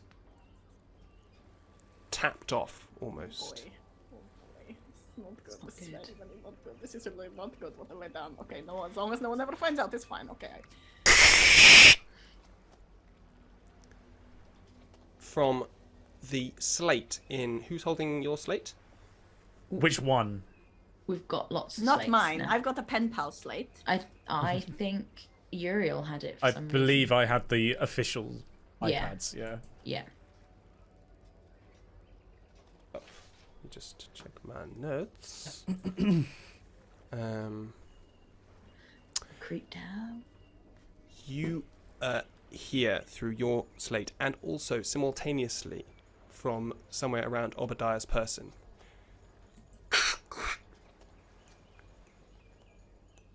Warehouse 3, Wharf Key, as soon as you can. Obadiah stands, runs his hand over his bald head. You can see that in the heat, which has become almost oppressive down here, there's sweat dripping off his flattened nose, running past his sharpened canines over his protruding lower lip. Oh, God damn it. What's wrong? You know how long we've been here? No.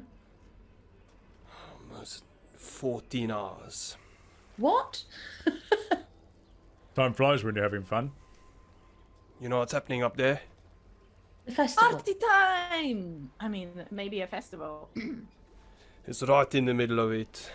You know where this place we've got to go is? Oh, fuck. Oh no. The other side of the festival? Indie Warehouse festival? 3, Wharf Key. That's right on the wharf. That will be right on the other side of town. Oh no. There's only one way we're going to get through that, really. We're going to have to go through the avenue. What's the avenue? There's one road.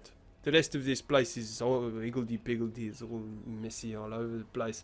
There's one straight road that will lead us there. Anything we want to get, something this big, this package, That will take us down the main street to the middle of the festival. Could we I can, could we How make long this would look that like take? a festival? Like, you know, make it look like one of the floats. Could we blend Well, in? I can help us if we want to not be seen. That's good to know. Yeah, you have a good idea. I've not got any float material, you know. I don't carry that, but Arts and crafts. there is this. And he goes to the back of the room and starts rummaging around, and he takes out a big tarpaulin, creased light blue. Not very pretty, is it? I would say if we can, well, we can at least pass as bringing goods or maybe even food down through the festival, we might have a chance to make it through. It's a nice idea. Could you maybe cover it with flowers so it looks kind of, you know, festive? Depends how much Ali wants to let me do a druid craft, but if you'll just let me do some flowers and petals, I will. Yeah, well, you've got time, you know. I just don't think I can technically have that many running at once, so it's up to you, really, how much Well, creative license you you'll let me could have with this, just making something pretty. Yeah, you managed to craft a vine that creeps up all the way over it. That's making it's just one plant, but it managed to cover the whole thing and sprouts these. What kind of flowers? Oh, I think probably like it's a blue tarpaulin. Did you say? Mm-hmm. So I think they're probably like white with a little pinky edge. The flowers that come off of it, like quite little, like almost buttercups, but white with pink. Before you do this, Obadiah turns to you, Uriel. Yeah. Take one side, and remember, you never touch the cage. Don't touch the cage. Don't listen to what's in the cage. Easy. Uriel, be careful. What could cast possibly guidance. go wrong? It's fine. I'm casting guidance on Uriel. Yeah, I am guided. I believe in you. The two security guys take the other end, Bubba and Thang, which are the Bubba names and of the... Fang. They take the two other corners, and very slowly you lift it over the top of this cage. As this is happening, the woman inside, the old woman, she levers herself up. No, don't put me. You wouldn't put me away. No, I need the light. I have. Please, no. And then she runs up to the bars, grabs one of them, and shot immediately backwards, lands on the floor.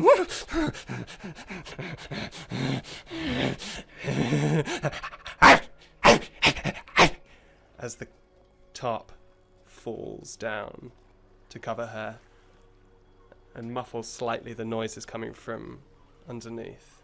Oh god. She's gonna systematically test the fences.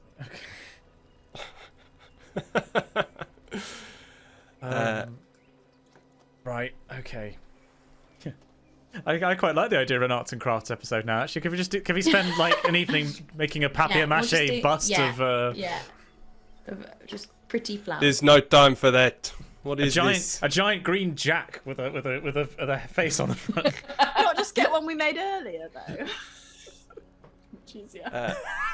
In my culture, we tear the jack apart at the end of the day. We cannot. We throw him off the cliff. Now remember, 3 rules. 1, you listen to nothing that thing says. 2, she may not be armed. 3, you never touch the cage. Never touch the cage. Very well. How do we offload the cage at the other end? When we get it to the place where the undertow, they have arranged someone to take it, to store it safely. It is our job to get it there. All right. Let's hope it is. Come. He reaches over to a panel on the side of the wall. Keys in a code. Dook, dook, dook, dook, dook. One side of this basement, the side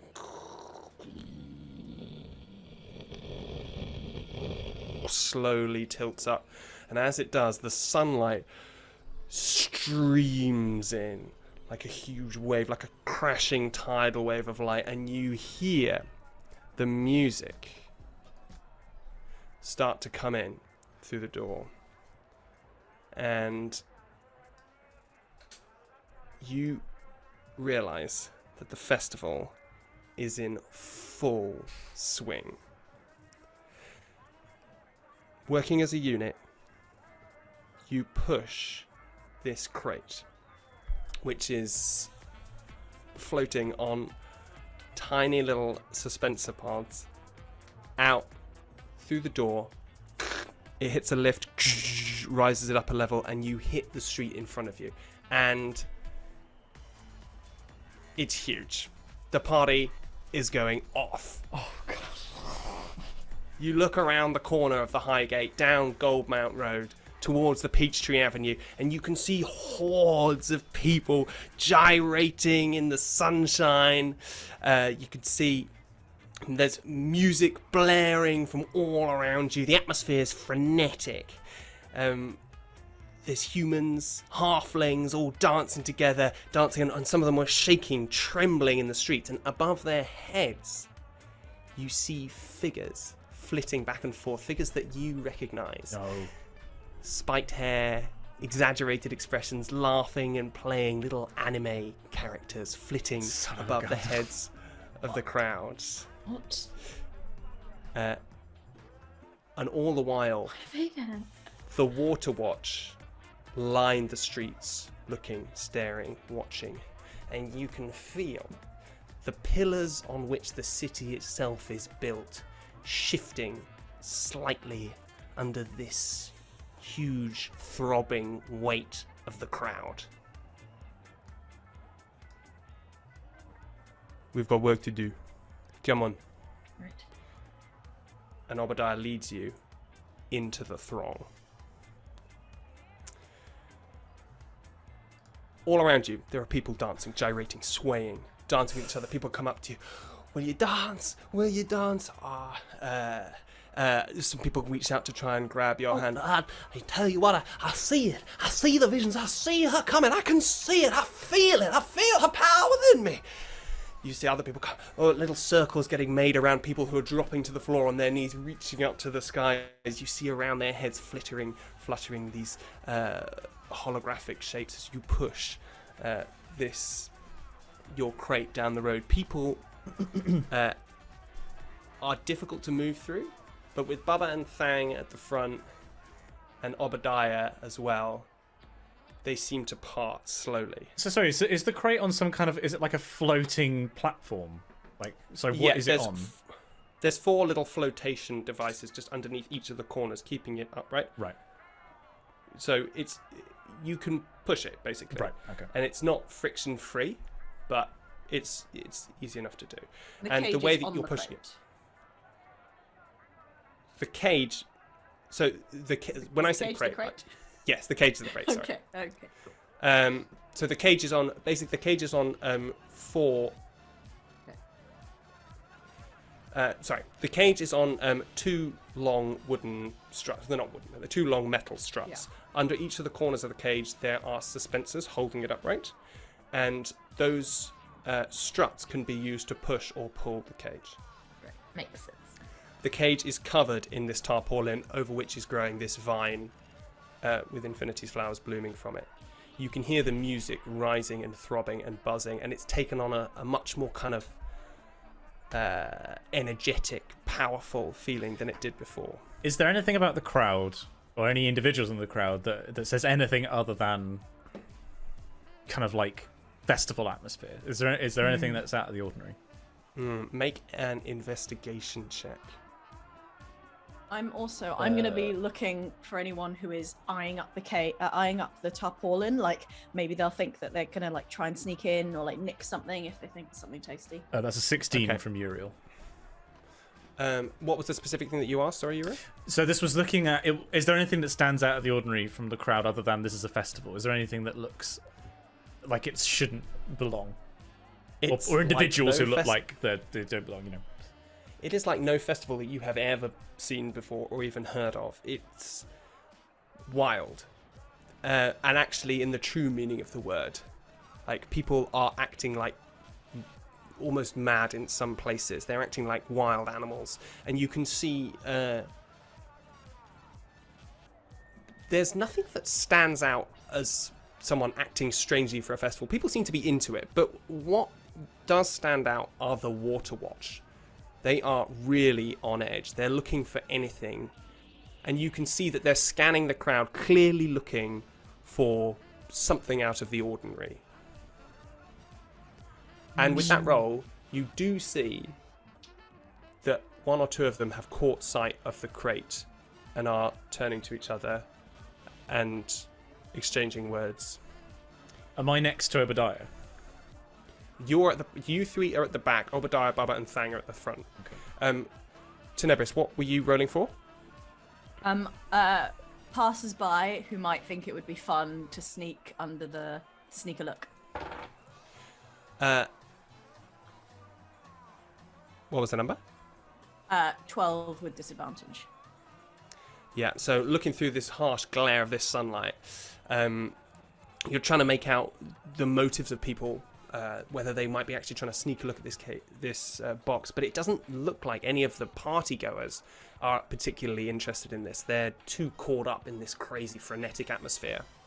Can I try and keep an ear out for whether she's saying anything weird from inside the tarpaulin? Roll a perception check. Natural 1. What tarpaulin? It's too loud. Yeah, and We haven't heard any hints about who this is a festival to, have we? Do we know, like, if it's a particular god? Or Isn't it grandma? God, The just gods, gods, plural. the gods, like all the gods, right? You would have, in the couple of days leading up to this, you could have asked around, you would have found out what the Jour des Sorciers is all about. And it, from what you've heard and the people you've talked to, it is a festival celebrating the magical creatures from the swamplands and the waters around Lansdowne Port. And when they say magical, it is obviously said in the terms that they understand it is a kind of technology, a level of technology which they cannot understand, and to them is magic. And the creatures they worship come from this place, the Fae. And in the Jour des Sorciers, they look to get closer, bring themselves closer to the Fae and what's happening in it, and invite those from the Fae into the real world to show their devotion.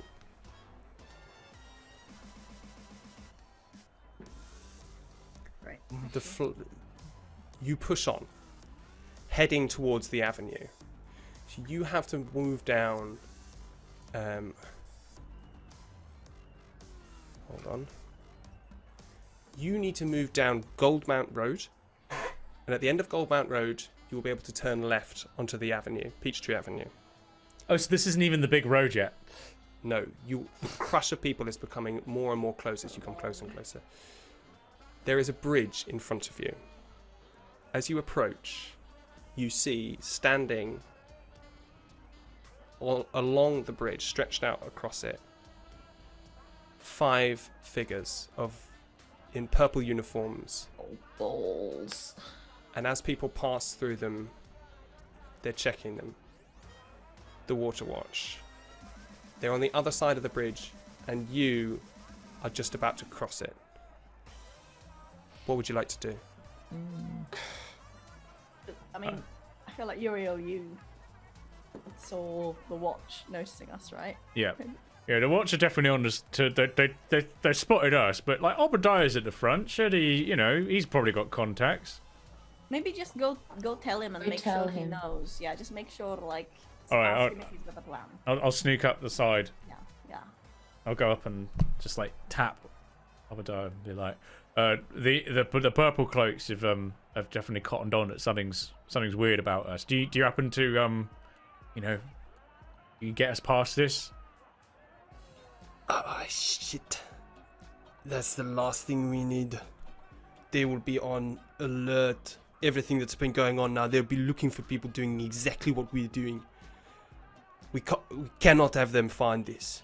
If they find out what's in this, it's game over for us.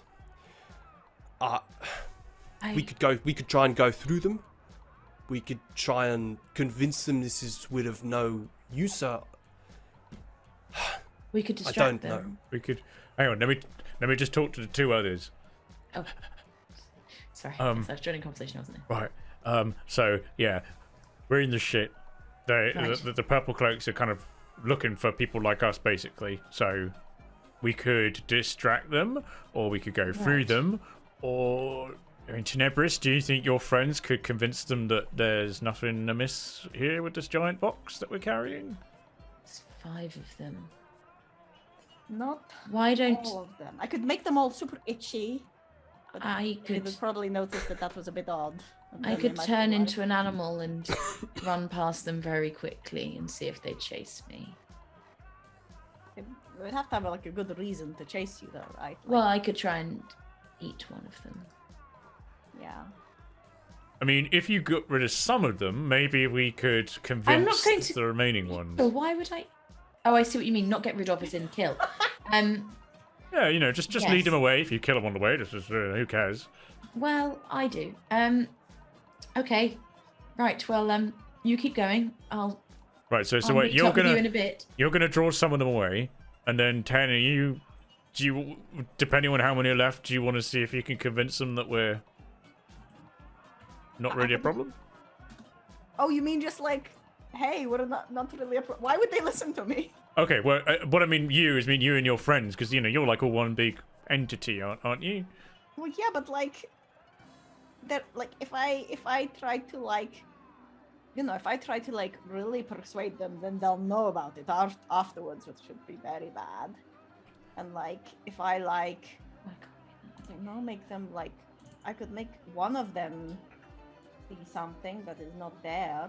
Oh, why don't you do that? Make them think that there's something in the crowd that they've all got to go and deal with, like right fucking now. Oh, but because only one of them, I can only do that. to Oh, one person. then pick the one who looks like he's in charge. Well, why don't I go first? And then we'll go from there. I'll come find you. Hang on. I have 2 slates, don't I? Yes. Yeah. Yes. So you have one slate which is tuned into here from the undertow. Yeah. Yeah. You have another. You have 3 slates in total. You have another which is tuned in now to hear constant flat water, Right. But then. and the third one is not tuned into anything. Oh. Okay. I didn't know that. Okay. Look, I've done this before. We did it before. Right? It's how we got out of Yeah. Val. Okay. Okay. Well, look. Why don't you do that? We're aiming for Warehouse 3 at the Wharf Quay. Yep. I am going to step back from everyone a little bit, just sort of move back, move to the side, move away, and I'm going to wild shape back into my Star Panther. Yes. And I am going to charge at the bridge and swipe at a guard, but try not to hit them. And we will wait to see Oh! how that works. Oh, dear Lord. Till next good week. God. That was. I can see so many ways this will go Terrible wrong. plan, yeah. Oh, this plan's got legs. I think it makes sense. It's fine. It's really fast. They're covered in stars. Okay. Amazing. Is this should we have a music change? Or we still I don't know. I love this music so Let's do much. music. I listen to this Yeah. when I'm like, no, okay, we'll change it. Is this the like Oh, AI no. written tech music, trance music or something? I wish it was. No, AI can't write this yet. I don't think anyway. Wow. Okay. So, there's so many ways this could go wrong. Star Panther. Let's go. Straight to Star Panther. Yeah. Yeah. Oh God. Star Panther's the fastest one I have. Yeah. If I thought of anything really clever that would distract them, I would have gone for it first. Because yeah, if there was one in charge and they saw the wanted criminal, but I don't know any wanted criminals. Amazing. Thank you everyone for joining. So before we head off, is there anything imminently we need to plug or announce? Well, do we also need to talk about some science for a future D&D? Yeah. Oh, of course. Me That's next how this week. game works. What came up How today? this show works. I've got to- Electrocution came up. Funnily enough, something that I have some recent Oh experience yeah. with. Well, not electrocution. So yes, Shocked. shocking, not electrocution. Also that the that kind of idea of having, well, I wasn't sure, Ali, were the beams physical or were they purely made of light? No, they were physical. Okay, yeah. okay. I mean, if they were made of light, the energy required to do that would be extraordinary. Well, it's like classic sci-fi trope, isn't it? Like, Yeah. light bars, cage, yeah. yeah. Is there an old one that? Oh, I guess we could finally do Transformers. So I have just wild shaped into a panther. The other thing which happened, I suppose, is how do you blend into a crowd? I'm sure there is some interesting science on how to disappear into a large number of people. I didn't cast a spell that would let us do that. Oh, there's a spell that lets you do that? Pass without trace is stealthy. Stealth. Ah. I was going to do it, but I was like, we can't pass without trace in a giant crowd. It's not going to work like that. But I could have done. But yeah. Transformers. I'll do Transformers. Robots in disguise. Robots in disguise. Amazing. I think I would say, just from a kind of mechanics perspective, you could stealth in a crowd. In fact, it would be quite an easy place to do it. We can't stealth a giant, what sounds like a portaloo. Yeah. Under a That would be tarpaulin. harder. Yeah. That would be harder, yeah. That's what I was thinking, because like the way Pass Without Trace is worded as well, it's like it creates a veil of shadows around you, and it's like that's not useful in a crowd if we suddenly get like Hey, you see that giant ball of shadows shadows? everywhere. I think I would argue that Pass Without a Trace should help stealth rolls of any kind. I would even if- agree, but it does say a veil of shadows and silence radiates from you, masking you and your could- companions. We could rewrite that. But my question would be, I don't think it would apply to the giant bloody great box. we've got. Yeah, it doesn't It apply would to a have box. to It's roll all stealth, creatures. and it has a Yeah. low dexterity. I will tell you that. What, a box? Okay, cool. Okay, well, Okay, there's a bit of science to amazing. talk about next time. And next time, I believe the buck stops with Emily Bates. Yeah. So you've got that to look Amazing, forward and to that's- next week, people. Transformers. That is next week. That is, as usual, Wednesday at 7 p.m. UK time. We are, as always, going to be live on twitch.tv/.summerclark. But you can catch up with all of our things afterwards on YouTube, our YouTube channel, youtube.com/RPGeeks DnD, or type in RPGeeks DnD in podcast platforms, and we'll probably pop up somewhere there. True. Wherever you can catch your see- pods. Yeah, I can see the latest episodes a little while after they've aired, basically. At We'll some stage. also, this is all getting very dramatic, you may have noticed, so I can reveal this is building towards the end of a chapter here with some more exciting events and shows that are going to sort of form a little in between Summer chapter season. break. Yeah. we It's might have a very exciting. exciting summer season that we've been thinking about and planning to announce to you soon, but not yet. Not yet. I'm not telling you. Teaser. Tease. Yeah. Tease me. But we will be telling you on social media. It's our favourite place to tell you things. Follow us at RPGeeks DnD on Twitter, on Instagram, on TikTok. Daddy, Norovirus, Daddy. Daddy Norovirus Daddy. D and Native D. phonetic alphabet. We need the Emily Amazing. Bates phonetic alphabet. We need something for every lesson. Pass. Bates. Oh, infinity is I is infinity, Yeah, I obviously. infinity. Yeah. Oh, I love it. I love it. Come back to us next time with some more of those. S is Star Panther, all No, one word. yeah, sorry. And P is Panther? N just is. to like. Oh no, N is 98. No, wait, what's my serial number? 8. E is 8691. MGB 1530ML. Very efficient language. Yeah. Takes a while. People start Yeah. avoiding words with E's in. They were like, Yeah. I don't have time. Like, the word help is like, You're on, no. you're on your phone. It's just what's your postcode? It's like, right. F is Fraser for Brendan Fraser. Oh. Love it. See, there we go. We've got half the alphabet Yeah. already. Yeah, we're doing really well here. This is good. I love it. I love it. Actually, Okay. S should be Shillelagh. Just Oh yeah, that's true. I do like Star Panther though. Or okay, P can be Panther bracket star. Yes, all one word. Yeah. nice. Noise. Sorry, Sharma, did you want to try and wrap up the show? I'm really trying to wrap up. You're all awesome. Catch you next time on RPGeeks Dungeons and Dragons and Science. Daddy Norovirus Daddy. Daddy Norovirus Daddy. Bye. Bye.